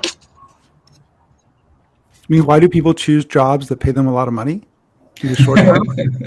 Not why they choose jobs that pay them a lot of money, but why is it that they seem to be the only conceptually viable option? I mean, a big part of it is the fact that none of us really know what we want, and all we have are other examples of people to look ahead of us. And I actually think that the bigger problem is that we don't talk to enough other people. That, if you're to, my wife tells this very funny story when she was in college. So she did very well in school. She goes to the career office. She's like, "What job do I do?" There's like there's two pieces of paper on the door. There's like one that says I-bank and the other one says consult. And she's like, "Two choices." She signs up for both of them, right? And I think that's in part because even though there's so much information in the world right now, and like my son can go to Reddit and find any sub thing, it's actually very hard to get the truth. It is actually very hard today to actually get a 45-year-old guy to talk honestly to a 20-year-old about what their life is like. And I think that is what traditionally was offered by, ethnic groups or religious organizations or other ways in which people were bound and then felt some obligation to tell the truth of what their life is like. And then my guess is that's actually what happens, right? And you think about, to pick on someone, you think about groups of, think about tight religious organizations like the Mormons, right? In which you do actually get the chance as a 19 or 20-year-old to have an honest conversation with a 45, 46-year-old. I think you make very different decisions. You still might go to banking, but you go with a very different point of view. Mm-hmm. And so I think that's the actual problem, right? That you just don't, you have your you have your parents. Do you like your parents? Do you trust your parents? Maybe, maybe not, but they're just, and that's the only thing you see, right? And I think that broader view is actually what's missing, and that's the opportunity. So it's kind of having non-parental but aged and experienced people to share their experience and advice. Is that kind of? But also to look for patterns and anti-patterns, right? You thought about we're all just kind of sort of relatively atomic these days, and sort of as opposed to. I don't know. Just think about cases where you have broader ethnic or religious or other cultural sort of institutions that create situations where older people are incented to tell the truth, right, or have some reason to tell the truth. And I think that's what's actually missing. So historically, would kind of religious communities be the best way to find those binds? Or are there other examples? Or ethnic ones, or neighborhood ones, or whatever, right? But remember, you think about the geographic one, then that's why, you probably got sick of if you're stuck in some small town, you probably got sick of it. You're like, I don't want to be like everyone else, and I don't know what it's like to be, sort of someone to move to, LA or New York or other places. But then you do miss out on that chance to see, what is it like to, then you're really ambitious. You're like, I want to go to New York. I want to be ambitious. I'm sort of status seeking because I'm capable. And then you say, what are the examples? And then you don't really know how miserable that investment banker is, or you actually don't know how wonderful it is, right? You just don't have those details. So instead you look for little side signals and you make your decisions based on that. So I wonder, can you find, is there some sort of career advice podcast where you could hear from an investment banker, or kind of hear at least the good and the bad? I mean, I think part of the problem goes in some ways back to Vaughn's book, right? Vaughn's book, which is so sui generis and fits into fits between so many different circles. It's hard to tell. It's hard to come up with that one hook for it, right? And in some ways, podcasts or stories, all those sorts of things, they need hooks to get in our ear, right? And I think in some ways that's good for the storytelling. This goes back to our conversation, David, about what's interesting. It's interesting, but might not be helpful, right? That like sort of those are orthogonal and sometimes they're anti-correlated, right? And I think like that's the thing. Yeah. Mm-hmm. I think that's actually a big question. Like, one thing that I just thought about, we were talking about ignorance before and uncertainty and just becoming comfortable expressing uncertainty.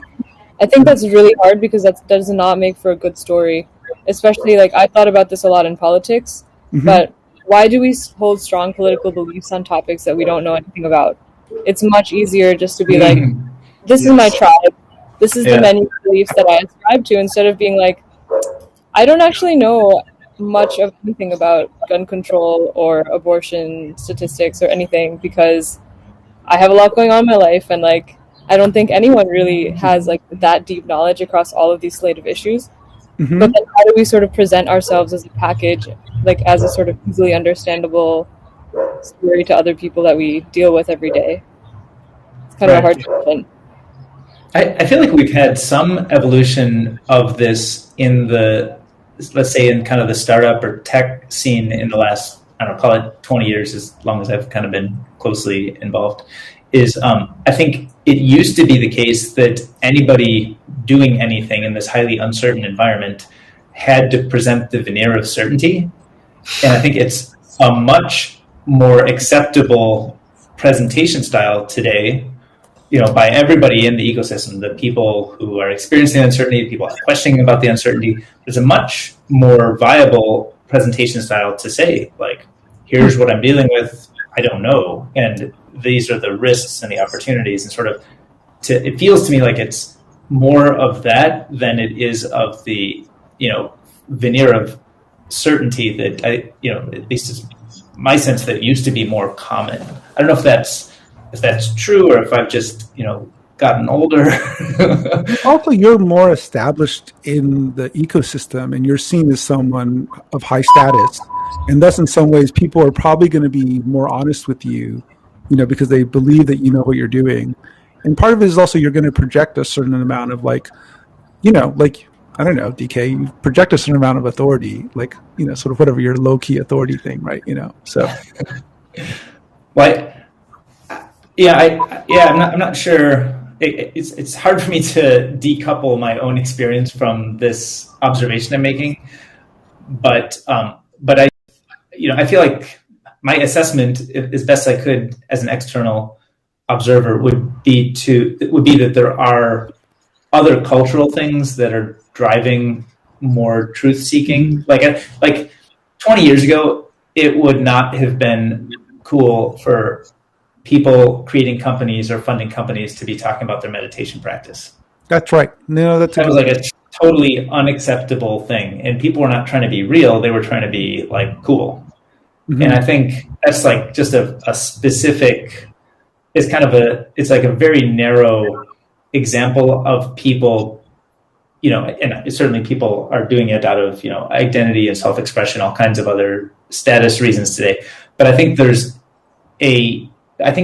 something, at least I would point to something that feels like it has gotten more truth-seeking, or it's more acceptable to be uncertain today. I would say it was. And I think there's something there in, at least in my observation of this small little ecosystem that we play in here. But I can't point to the same thing in, I don't know, in politics. Like, I don't think it's an acceptable answer to say, I'm uncertain about that, or I don't know, or, we'll do some research. We'll try to get back to you on that. That's kind of like, what? You didn't do your job. You were supposed to be prepared with all this information, and you're showing up here unprepared. I think that, and there's sound bites and there's cameras on, and so it's not always the same.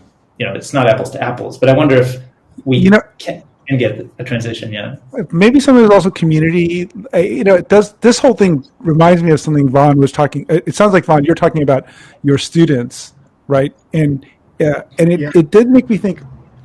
When I was in college, talking to a 40-something was almost unimaginable, Like Right. I just could not relate, right? Right. And actually, I was super judgmental. I was like, "Oh my goodness, you've not been truly virtuous, and you're not, or whatever." And it, I do wonder how you can create those sorts of experiences of intimacy and vulnerability with your students, with older people, like mentor types, right? And I think of the only example I can think of are like these like secret societies, like like Yale would have a bunch of them where they had intimacy for a variety of rituals and cultural practices that meant that they all shared something that was either embarrassing or whatever, that meant that they were more intimate and thus they were willing to be more honest, perhaps, right? Yeah. I don't know. I think that there's definitely the question of how you get people to be able to speak across the generational divide. But I was just thinking about whether it would be super helpful in the first place just to have them speak across, from a 20-year-old to like a 45-year-old. I think there's also the problem of cohort effects, right? The 45-year-old has actually lived through and made decisions in a very different world than the 21-year-old will be. Yeah. So even if they were to be able to speak honestly to each other, I don't know. It's like I kind of wonder whether the decisions that were driven by that honest conversation would be the correct ones. Because, and actually, we were talking about this before you joined us, James.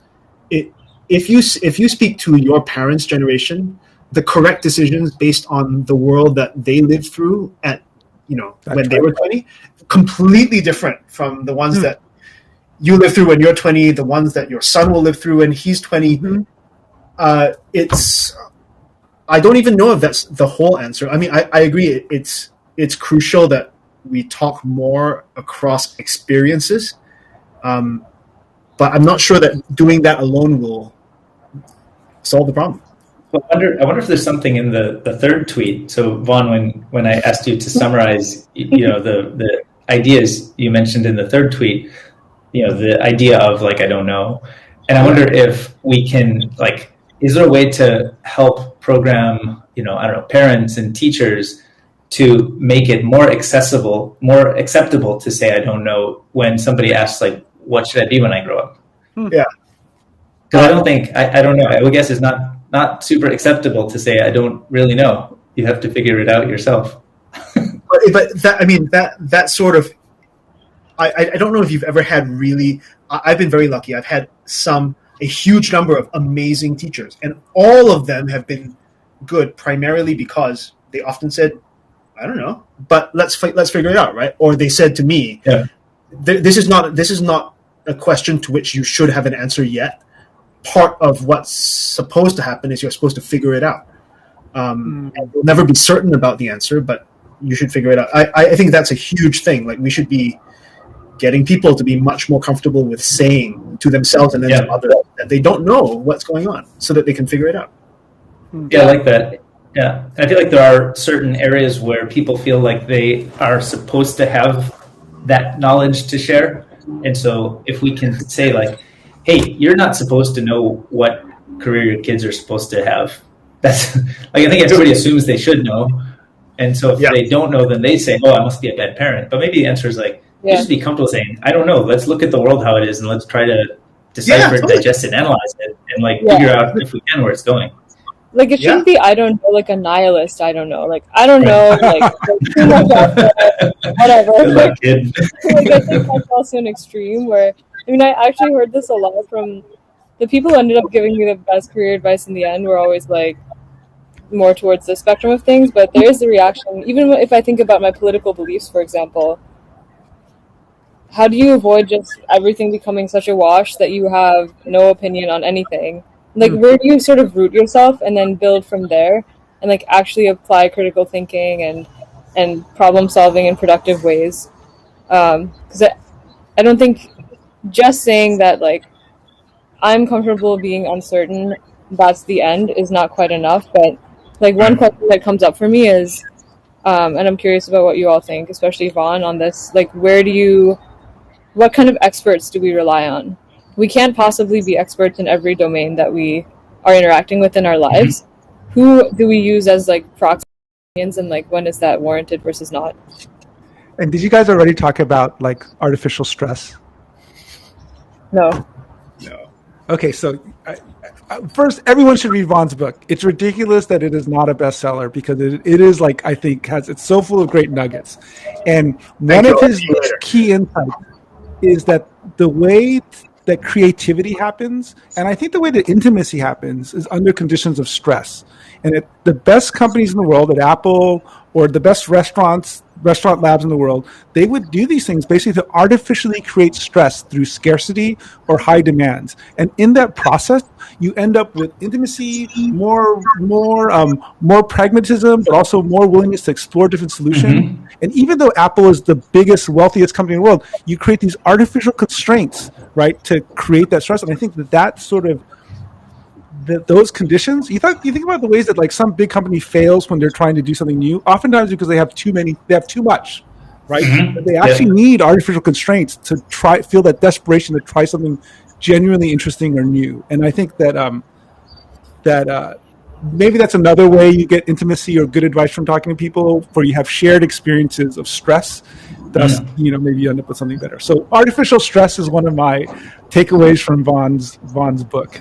Are there examples from the book or otherwise around where artificial stress, like ways to sort of induce it, or can you take a situation and is there always like a creative application of artificial stress that can produce better results? Is there kind of a rubric or framework that we could think of to get there?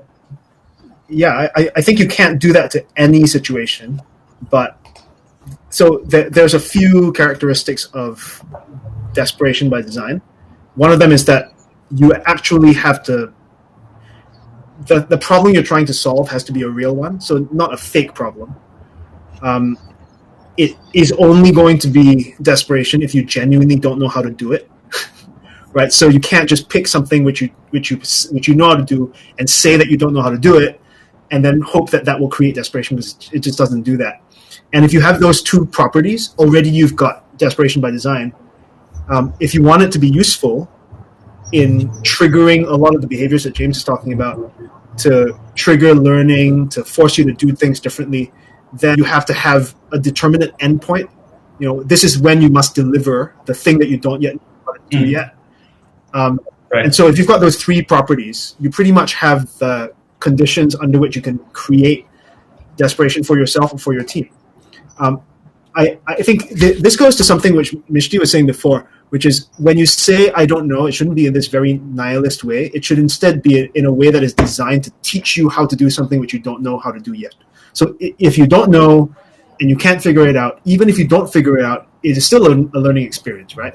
And I think that's something which doesn't seem to be how people design the ways they don't know, right? Not knowing is usually framed as, I don't know, and therefore I'm not as good as if I did know.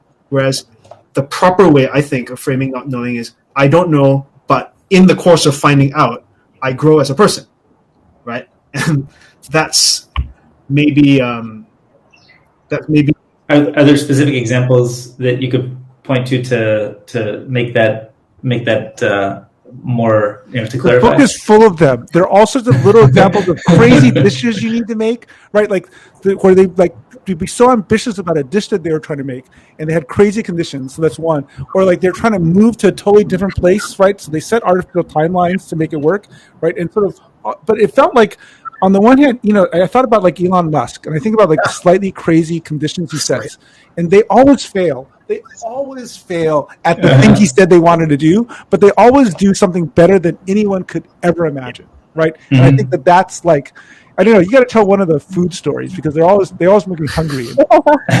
And this is Lunchbreak, so it's very appropriate. Well, so one of the examples is, there's a restaurant called Noma in Copenhagen, and their whole thing for a long time has been learning how to cook using ingredients that are from just a few hundred miles from where they are, and using methods that come out of the history of where they're from, which is Denmark. And so if you are so locally rooted, you design your entire menu, you spend years figuring out, that's hilarious. You spend years figuring out how to use these ingredients that are only from where you are, all these methods that are from your cultural history. So if you are that kind of restaurant and you decide, we're going to move to, for instance, Japan, and do our way of cooking, but with Japanese ingredients and Japanese techniques. And we're only going to do it for a few months, and we're going to do it next year, right? So what this means is you basically have to compress a decade's worth of research and development into ingredients and how to use them and how to tell stories with food based on those ingredients and techniques that you have learned how to do. You have to compress all of that into, I don't know, like a 6 or 9 month R&D session. And then at the end of that, because you've been selling tickets, the door's open. You have no choice but to succeed. And so it's really stressful towards the end. But, once you do it once, you realize, actually, it's not so bad. I can do it again. And so you do things like that. The next time they do it, it's more absurd. Like they not only go to a different country where they have to relearn the cooking and the ingredients, they also have to build an actual restaurant space. They decide they're going to tear down their original restaurant. The way their kitchen works depends so much on how the kitchen is configured. Let's tear everything down and build a physically different restaurant in a different location. So they just keep doing this again and again. Every time they do something which they don't know how to do, it is slightly more I don't know than the last time. And every time they succeed at doing that, they become more able to do something which they don't know how to do that is even more extreme the next time. So they're gradually going up. This sort of it's like resistance training, but for the past you did not know and like deal with it productively. Right. Okay. Is this done in? Oh, go ahead. And as part of that, this goes back to I made this point to try to get to the expert part, right? But the other fascinating thing about being really good at something is, by design, these guys who are running these restaurants or these restaurant labs, they would do lots of little tests. And to figure out whether someone was good at something was not because they had the right title or they sort of could speak the right words, but because every day they would cook, everyone would be cooking and making things, these little lab examples. And then the managers would be saying, oh, so-and-so's not good at this. They say they're good at that. And they'd be super granular about it. And so the notion of authority is very different. Now that I teed it up, I'll let Vaughn. No, but I think so rooted in the micro. But that's totally right. And I actually only saw this because when I was at Google, I saw exactly the same thing happening, right? Like it happens. I think we just don't realize it's happening.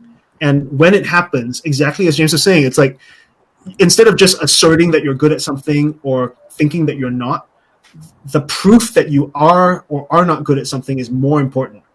So if we set up like not just work life, but everyday life, so that we're always doing these small tests that show both us and other people whether we're good at something or not, or whether we enjoy it or not, we're much more likely to develop a comprehensive and very textured idea of what our expertise is and also what our inclinations are. And I think very importantly, not just develop an understanding of what we are good at and what we like to do, but also what everyone else that we interact with is good at and what they like to do, right? And so, to I think it was Mishti's point about how you figure out, well, actually, I think it was David, it was your question about how you figure out what experts to go to. I think we often have this idea that expertise is from being a big name where you've been externally validated by someone else as being good at doing something. It seems to be much more useful to go to a model where expertise is something which is personally validated through direct exposure to what it is that you're supposed to be an expert on. Which I think comes back to this idea that if you've got lots and lots of very small groups of people, or not necessarily small, just like tightly connected groups of people who interact a lot, that's really how you get to the point where you've got potentially many different points of view and the ability to trust in all those different points of view instead of simply taking them at face value.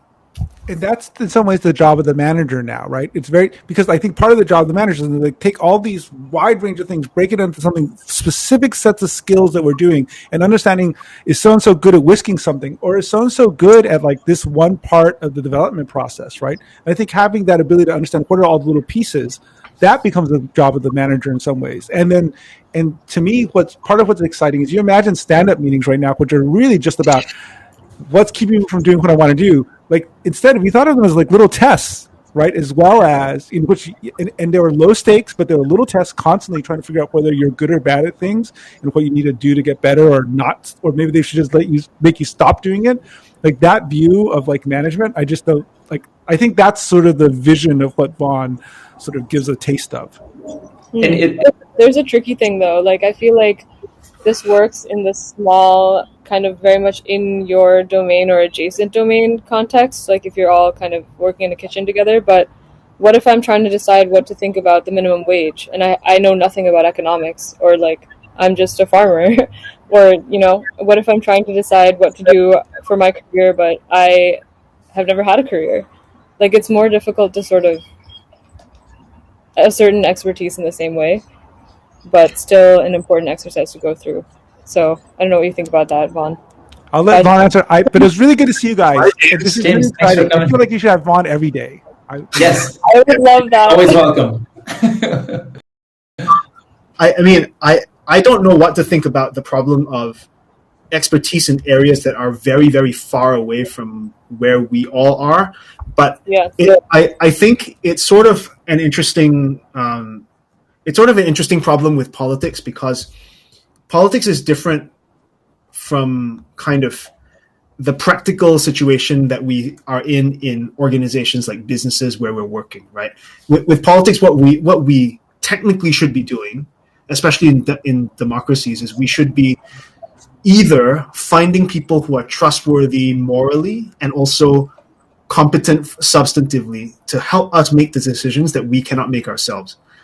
I think from that perspective, modern democracy is pretty much broken, right? We don't have good ways of choosing people who are morally upstanding for the most part. And then even if we did, they are certainly, for the most part, not substantively competent. So I don't know if we have an answer to that. I think one probably good answer is like we should decentralize a lot more decision making, so that the decision making, I think that the biggest problem with our modern way of selecting representatives for representative democracy is that even the representatives are so far removed from you as the person who they ostensibly represent that that connection no longer works, right? The sense of mutual obligation no longer works like that. So if we went down to smaller units that were internally autonomous, where the power was decentralized, maybe it would be better. And then you would be looking at things like, I don't know, Switzerland or Vermont or something like that. But how would that work today? I don't know. Like we seem to like big government. So I like the decentralized view. I wonder, as it goes into sort of the task and the testing stuff, I wonder if there are models that you may have picked up from sort of the kitchen situations that would apply in politics. So if I think about sort of like the tests, when you have somebody who's a famous chef, right? They might be like, the thing that they're like uniquely good at is something around branding the experience and selecting the menu and choosing the ingredients. And maybe there's high level things, but my guess is most of those chefs are also really good with knife skills, but maybe there are even better people on the team. Is that true?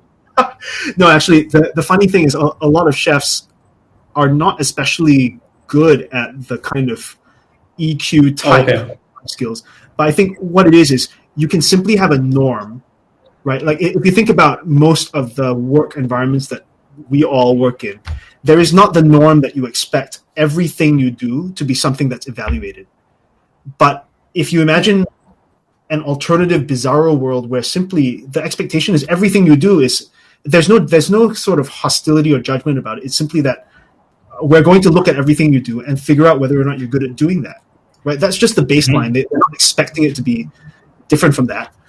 Once you've got that norm, you no longer need to worry about whether you have the EQ to like manage the expectations of this being a test, that not being a test. You don't have to worry about it. It just is, right? So I think the alternative to teaching people how to manage the emotion and affect, or whatever you want to call it, of doing all of these things is simply to set it up so that that's the default, right? And then if you do that, then what will happen is, and this is part of that idea that if you simply say, I don't know what this person is good at yet, that's the baseline. If you say that, then everything that happens after that will be trying to figure out, what is this person good at, right? And from the other way it also works, if I don't assume that I know what I'm good at, then everything I do is about figuring out whether or not I'm good at something or not.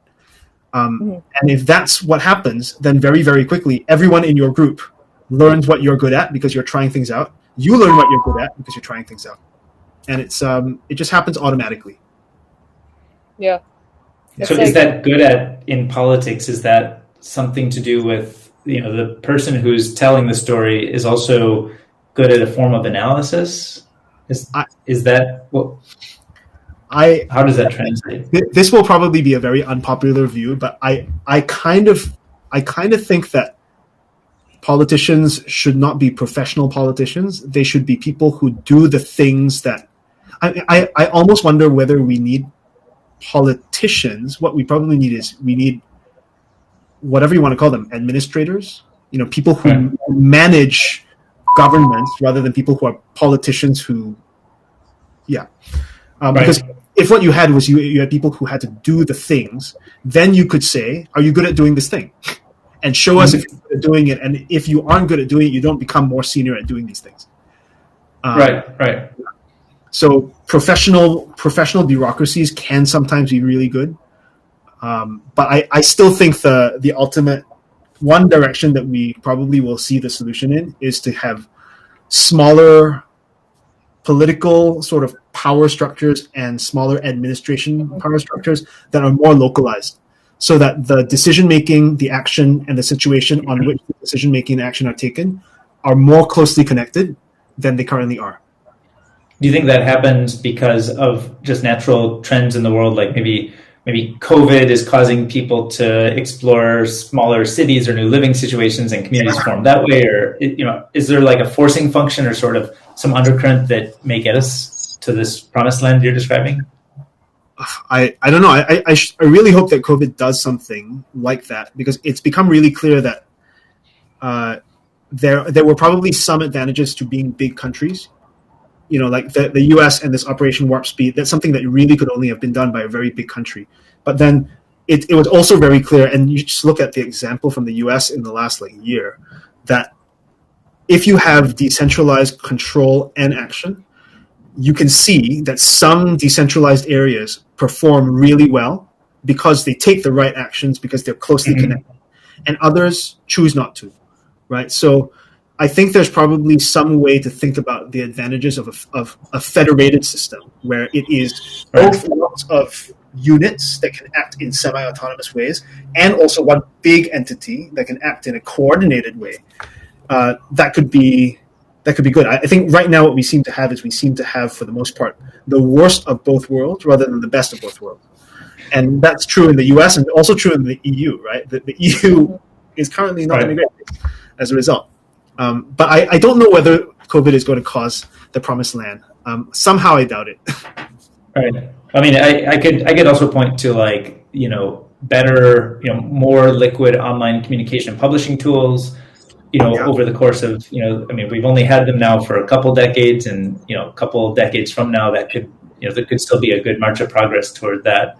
Maybe people living in more, somewhat, less tied to location kind of lives, right? So if our lives are more virtualized or dematerialized, maybe those point to where, to how some of this could happen. Yeah, I'm very curious about this, because I think you're right that the pushing more decision making to smaller groups that are more directly impacted by the results is a thing we couldn't do in the way we can today. I think the Electoral College is a great example of, a thing that was created because we didn't have good communication and publishing tools. So it's kind of like a layer to try to fix for that. And now that we have that, it looks vestigial.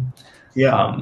So I wonder if there are a lot of those types of things that we can come about. And then I wonder if it happens inside a country level. Does the U.S. itself, the federal and states, does that shift, or do certain states end up emerging? I know a lot of people have been excited about Wyoming lately. Does Wyoming emerge as kind of a beacon of a new type of rationality in governance that then others need to follow? Yeah. I think it would be really interesting to sort of have a session that we've been talking about this in the chat. It'd be super cool to have a session to talk about whether or not technology allows us to sort of circumvent some of the structural problems with representative democracy that we see today. Because I think you're completely right. The way we think about representative democracy does seem a lot like it seems vestigial, right? It's from a time when it was very hard for people to vote. It was from a time when it was very hard for an individual who was one of millions to make their voice heard. I mean, today, frankly, is there any reason why we even need representatives? Like, you could have true plebiscites today, and it would be significantly less expensive to do it properly than any 4-year voting cycle currently is done. Like right now, voting is incredibly expensive, right? If you wanted to have plebiscite, do it cheaper and better. True plebiscite. Mm-hmm. So, I don't know. It's I'd love a model where I could kind of cast my lot with a representative, and maybe Vaughn. Maybe I just want to say whatever Vaughn's doing is that's going to be mine, and it's public what he decides. So if you really abuse the power, it gets shifted, and I can shift tomorrow if I don't like the way it's going. But something that kind of lets me express an alignment and a trust 100%. That I can also withdraw on an almost real-time basis if things aren't working out or don't go according to what I want. But ultimately, it doesn't have to be elected by everybody. You could actually further delegate to James. Totally. And James could delegate to Mishti. Absolutely. I think so. This becomes interesting when you think about some of the really interesting stuff that's going on, for instance, with highly distributed ideas of how investment should work. You find someone who's a good investor, you decide that you like his or her investment thesis, and you can join a portfolio that they manage. I think this fundamentally is exactly the same thing, because that person could simply be investing in another person that they believe in the investment thesis of, and that chain can continue, I guess, indefinitely. Although there's like transaction cost along the way. I think we are. I'm not one of the technology solves everything kind of people, but I think we're beginning to solve some of the ways that we can do this kind of expression of faith in action, not just in the context of voting for politics, but also in the context of declarative action in all sorts of different domains, right? And it seems like something which we should be exploring in more detail. When we say declarative action in all the different domains, you gave the example of like investing. Was that one of the canonical second ones, or the third or fourth obvious ones that we think of? There are others. Does the kitchen have this analogy? Like in a professional kitchen, is there, just to bring it back to some of your? There is this idea that there are people who understand the style of a kitchen more than other people. And so you can delegate your ability to sort of determine whether or not something is good or bad to someone who knows better than you, who can in turn delegate to someone who knows better than they do, and so on and so forth. In a kitchen, it almost always ends at the very top, right? Because the person at the very top is the creative vision, and that's where it goes. But I don't think that's true for democratic process or any one of those places where there is not sort of ultimate control that resides in one person. So another area where I think we see similar dynamics are in, I guess, arbiters of taste, right? So if, for instance, I wanted to know what books I should read, there are now lots of different ways I could do it. And the obvious ones are, there's an imprint whose editor I really like. Everything that imprint comes out with, I'll read. Or there's a critic in the newspaper that I really like. Everything that he or she reviews that she likes, I'll read. But you could also imagine a world where there is a sort of chain of endorsement. And based on some computation on that chain, if it attaches to a book, this is part of the metadata of the book. It just automatically surfaces it to me, and it's like it happens automatically. You could do it for music, you could do it for art. I think people are trying to do it for art right now. I think this comes to the point of things that have high dimensional ways in which they can be good or bad, because that's exactly like politics as well, right? Or investment decisions also, which goes to what you were saying before. Like, how do we know that these ways that are socially defined as being good or safe or stable are actually the right ones. Actually, there's no way to know.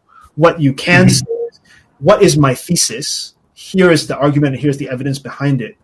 And if you believe in the argument and the evidence behind it, then you subscribe to the thesis. And that framing applies to politics, it applies to investment, it applies to food, art, wine, right. music, all of these areas where I guess the correct answer is not unitary in nature, but is subjective. Right. And I wonder how much brands play into the selection process versus, if we purely look at something like, I don't know, the number of stars that a restaurant gets, or the number of stars that a dish gets, or you look at something like the investment returns of a certain, investment manager. There are definitely quantitative techniques we could use, but I think ultimately the quantitative only kind of gets the ball rolling, and eventually the brands become almost like more important than the quantitative, but the brands also then reinforce better quantitative metrics. There's a strange compounding. Yeah, that's interesting. It's I almost think that when you make the metric of success something which is quantitative, you lose dimensionality, right? So, Yep. In short, people say like that which is measured gets optimized or something, right? Exactly. Well, that which is measured gets optimized because that which is measured can be controlled. And I think what's really interesting is everything that is new definitionally emerges not from something which was thought to be good in the past. It can be disruptive or whatever, but it's never the same. So anything which sort of has a single dimension in which quality can vary, almost by definition, prevents you from seeing the new thing that could be good when it's first emerging, right? So if the way the brands work is by reducing something which is very high dimensional in how it can vary in quality to one or a small number of dimensions so that they can be measured, I think that's naturally self-defeating. I think. Right. Yeah. But I don't know. It's a problem. I think that's true. I think it actually goes back to the other point about what is like the safe space, right? So like, I forget, was it Paul Graham or somebody was saying like the next Google won't look like Google, the next Facebook won't look like Facebook. Yes. And so it's almost like, well, I think there's a lot of people who are addressing, let's say like, search or social networking, which is kind of broad categories. And they might be addressing it by building something that is similar to Google in several ways. Like it has like a list of 10 links. That's kind of like, what the result set of a Google-like thing should look like. Yeah. But it, in a sense, like the thing that may serve the needs that Google serves today, it may look more like a Siri or some other thing that doesn't have a website or doesn't have a list of links. And it could be even fascinatingly more disruptive as a kind of consumption creation process. But I think there's like a certain safety in building a thing that generates 10 links on the web that feels like, oh, that's kind of what a search engine should look like, right? Right. Absolutely right. Absolutely right. The problem with safety is that things that are safe are rarely really innovative. So there's that trade-off again, right? Like if you do something which doesn't look safe, chances are very high actually that it will not be successfully novel. But if you do something that does look safe, you almost guarantee that it won't be successfully novel. So the question is which one of the two types of uncertainty are you more willing to adopt? Right. Yeah. I like that framing a lot. Yeah. I don't know. I actually don't know how you all think about what these lunch break sessions look like, but I can think of some really interesting people. For one, about participatory democracy. I don't know if you'd be interested in framing it as participatory collective decision making instead, because if we call it democracy, right, it sort of narrows it down to politics. But if you call it collective decision making, then it can be about, DAOs would become part of this, and actually they might be an interesting model for how a participatory democracy could work. The way organizational strategy gets set would fall into this category as well. The way families organize themselves, like you open up the realm of things that it could apply to a lot. Yeah, yeah, and could be fun. Yeah, we love it. Yeah, yeah. I love that. Cool. We've done some sessions already on kind of like decision science type matters, right? So, and Mishti's written about this stuff too. So yeah, I think that kind of stuff. Just to give you the general framework for Lunchbreak. Lunchbreak is, we work on building highlighter, all day, every day, and then we created Lunchbreak as a way for us to use it. And there's lots of ways that we can use highlighter. So some of it, the default is Mishti and I show up and we just read Twitter and share links and talk about, oh, did you follow this person? Did you see this tweet? That's kind of our default. But then we also oftentimes we like bump into somebody interesting, somebody who's written a book or somebody who, maybe they're starting a new company we want to learn about. And so there's just a lot of interesting ideas and personalities that can come by. And so we keep our lunch break fairly, fairly organic, fairly free form. If nobody shows up. It literally is one conference of our day, I feel. We also just read things together often. We'll sometimes just sit here for 2 or 3 hours on a Google Doc, just reading something and talking about it live. So. Oh yeah, that's another topic that we should discuss with you, because I remember the first time you and James and I had a 3-way phone call, and we talked a lot about kind of the publishing industry and how imprints work, and there's just lots. That you've been through personally, and that you have ideas on how it should work in the future. Yeah. And then it's an area that that Mishti and I, we talk about a lot, both from our history as building kind of book highlighting tools, as well as kind of the people that we talk to here. But one of the things in particular that we've observed in our own organic behavior is that we oftentimes take text we want to read and or ideas we want to write about, and we create a Google Doc and we paste it into the Google Doc, and that becomes kind of like this very flexible embodiment of written knowledge. And I think when you look at something like a Medium blog post, it's basically I've thought about this, I've done it, it's there. And when you publish a book, even more so, I thought about it, it's been edited, it's there. And I think that a Google Doc is the best example that we found of a place to be raw and scratch pad and try out new things. So that's been a major trend of Lunchbreak in recent weeks, is we're just constantly making these things. So I think that's an interesting, sort of how it relates to all of those, publishing topics that we've talked about. I think it might be super cool to. Does Highlighter have a UI that allows you to talk while in a document? Because you know that there is also this trend of they're not really podcasts, they're not really video podcasts, they're kind of talk annotated live writing in a Google Doc. And it is really cool, because I think exactly like what you're describing. I have this experience with friends that I'm collaborating with projects on, where we're on the phone and we're editing together in a doc in real time, and watching the playback is actually really cool, because you can see how ideas. So I teach writing as part of what I teach, right? Because argument, writing, and strategy are all part of the same thing. And being able to see how you take an idea that was kind of half formed and then rewrite it. The process of editing is a process of clarification and of developing the idea itself. It might be cool to think about what a session would look like if it was built around that. Yeah, a couple of things in mind. One is, have you seen Figma's new audio? No, I haven't, but it's integrated with Roam as well, right? I think I saw that. Yeah, I haven't played with it, but I saw some of the UIs that I don't know the tool. Is there a specific tool that you're thinking around for writing and talking over? No, I just use Google Docs because it's got great collision control. It's I see. Ideal. Yeah. And then there's also Draftback. Choose Google Doc. Yeah.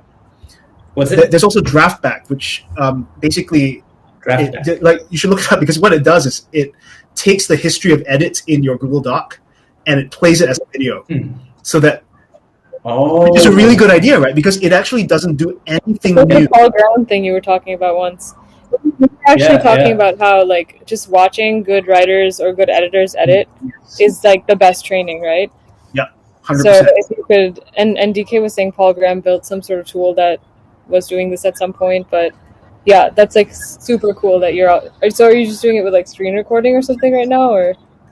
Well, I mean, I initially tried to use DraftBack to do lectures because some of the lectures that I do for the undergrads are in taking an argument about strategy and then tearing it apart so that you can rebuild it better and add evidence and all that other stuff. DraftBack is useful for when you are writing by yourself and you want to see the evolution of how you got to where you ended up. So you can play back all the way from the beginning to the end, and you can see how things changed, stuff moved around.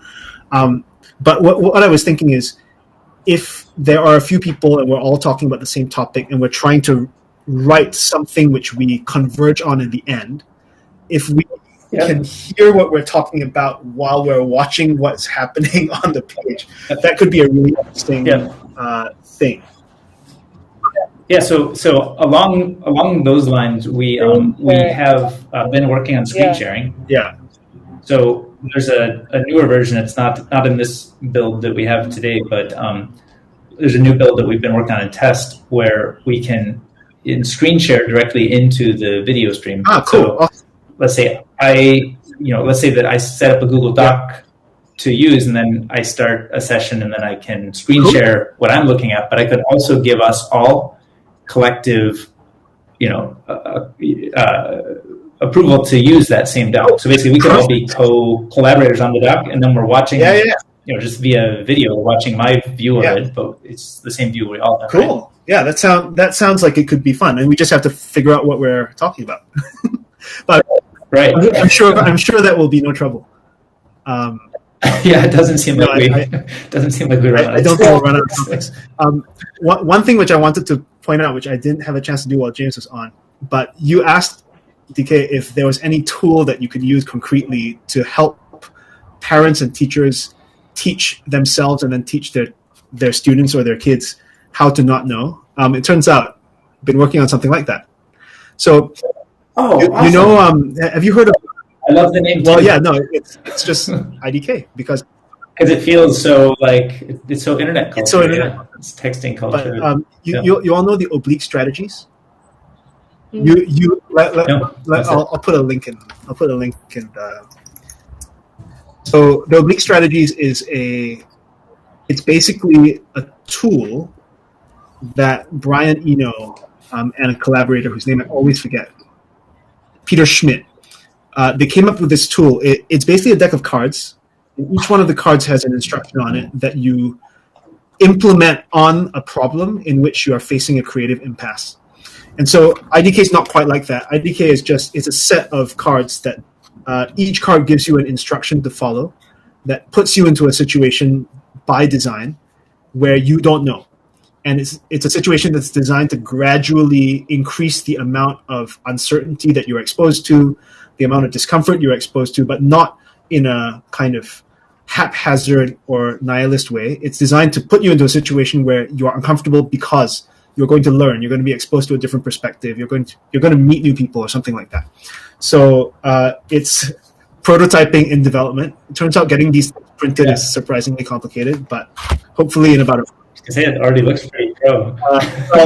I think so how does it work? You pick a card off the top, and it gives you the graduated process is all within that single card, or there's a series of cards? There's 54 cards, and what you do is you basically go through the cards from the top down until you come across one that is both not so hard that it incapacitates you, and not so easy that it's not uncomfortable, right? So that's basically that heuristic produces a continually increasing, or what it does is not necessarily continually increasing.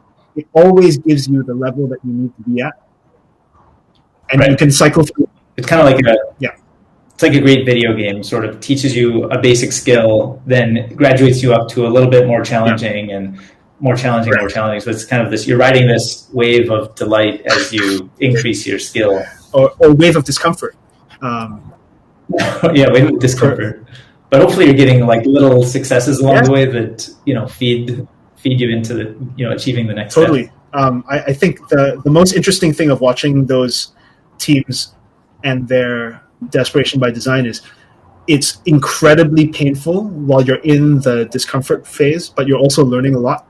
And then if you succeed, and usually you do succeed, the type of rush that you get is completely different from the adrenaline rush. It's basically the kind of rush that you get when you learn something really new and you realize that. That's what I was just thinking. Yeah. It's cool.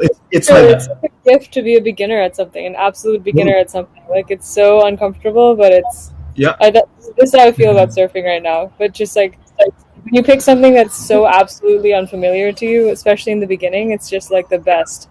Because every single thing you do, like, you can kind of see you get a little better, or you like do it something new. But it's also the worst. It's also the worst. Yeah. The worst. Yes. So I'll send you all some when they finally get made. I really hope that's soon. That's awesome. We should plan these follow-up sessions on definitely collective decision making, and then also like kind of future of books and publishing stuff. More on that. I think that would be super interesting. I wonder if we could even play. I don't know if it's available for public consumption, but if we could play like rounds of IDK. I think it's possible to play rounds of IDK, but we may not be able to do it on one of these sessions because each one of these things sometimes will take you, I don't know, sometimes takes you a few days, sometimes takes you a week to do. Sometimes you can do it instantaneously. But well, I mean, you'll see. It's like it's a bit mysterious at the moment, but so far with the people I've tested it on, it seems to be working out. Oh, I'm so excited! It's great. Awesome. Cool. I think we have like dozens of follow-up topics. I know we should probably wrap. Our lunch break is gone over time. We have other things you have to attend to. One thought about the collective decision making. How many people can comfortably fit in your user interface experience thing at the moment? Yeah, so we designed the current. What we do is we're making a video together, and so the current video stage is 6 people, and then we have the front row below, and those people are sort of connected to the stage in a way. They're like just off stage, let's say. So it's really they've already kind of approved their video and audio, and so it's really easy to cycle people in or cycle people out. Whereas when people in the audience is kind of a different, you're kind of ushered out to the audience and you don't have as much ability to like real time participate. Yeah, because I think it would be really interesting to do a kind of a larger group for the collective decision making thing, and also actually to bring a bunch of weirdos who are trying all these different ways of ideas. Because, so we mentioned Craig Maud before. I've never met him, but looking at what he's trying to do, he's really interesting on Twitter at least. Super interesting. Robin Sloan's doing some super cool stuff. I don't know him either, but would love to. Like, I just want to hear what they're trying to do and why they're trying to do it. We should be fun. You actually should do like and we can help whatever way that you think is fun. But like an uncertainty series or like thought lab session with all these different topics. Oh yeah. Like you could do one on collective decision making. I could think of probably like 10 different topics that you could sort of, loop people into and stuff. Also, I don't know if we told how. Oh, sorry. Go ahead. No, I'd love to do that. So, but yeah. Yeah, because we are like there are some people playing around with hosting their own sessions and stuff, and I feel like you'd be perfect if you think it's fun and interesting. And we've been kind of just like helping show run and whatever. Popping in, chiming in the conversation, but what I was going to say is we it's a little manual right now, but one of the core ideas of Highlighter is to create the highlights. Yeah. And so what we do is we hang out here, we talk about all kinds of stuff, we share links, we're exploring interesting ideas, and then we can take the best moments, the moments that were like most interesting or kind of like contain a core new idea, and turn it into a nice clip, like a shareable video. Cool. And so we share those out to Twitter, and we'll have them on site too. And you can see Mishti just sent a link to our Twitter, but we do this all the time on lunch break, where we take, somebody comes, then we talk for an hour or two, but then we actually create the video units of like some of the core key best ideas or the most shareable or the most controversial worthy of discussion, So that's kind of another part of, kind of all of what's going on here. Yeah. Yeah, I would be very interested in. Well, we can talk about possibilities, because I have some thoughts about what I'm trying to do next, which this could be very cool for. I didn't realize that this was what you're trying to do now, but it's cool. That's very let's very brainstorm more. Yeah, let's brainstorm more. There's, I mean, geez, we have so much to talk about. So why don't we just any day? I mean, we have a few guests scheduled, but we also can have drop-ins and stuff. So anytime you're flex, we'd love to and try to jot down some of these ideas we just talked about, and then maybe we can all find time to chat a little more. Great. Okay. Well, thank you so much for spending the time with us, and this made my day. Super cool. Awesome. So fun. Have a great rest of the day on the West Coast, which is where I assume you all are. Yes. Yeah. Yep. Cool. West Coast and Hawaii. Wow. What time? It's super early in Hawaii, isn't it? It's 11:30 a.m. Yeah. It's nice because by the end of lunch break, it's like actually my lunchtime. So it works so well. It's actually lunch break. Okay, cool. Anyway, super cool to hang out. And we'll... Great to hang out. We'll talk soon. Thanks for joining. Okay. Bye. Bye.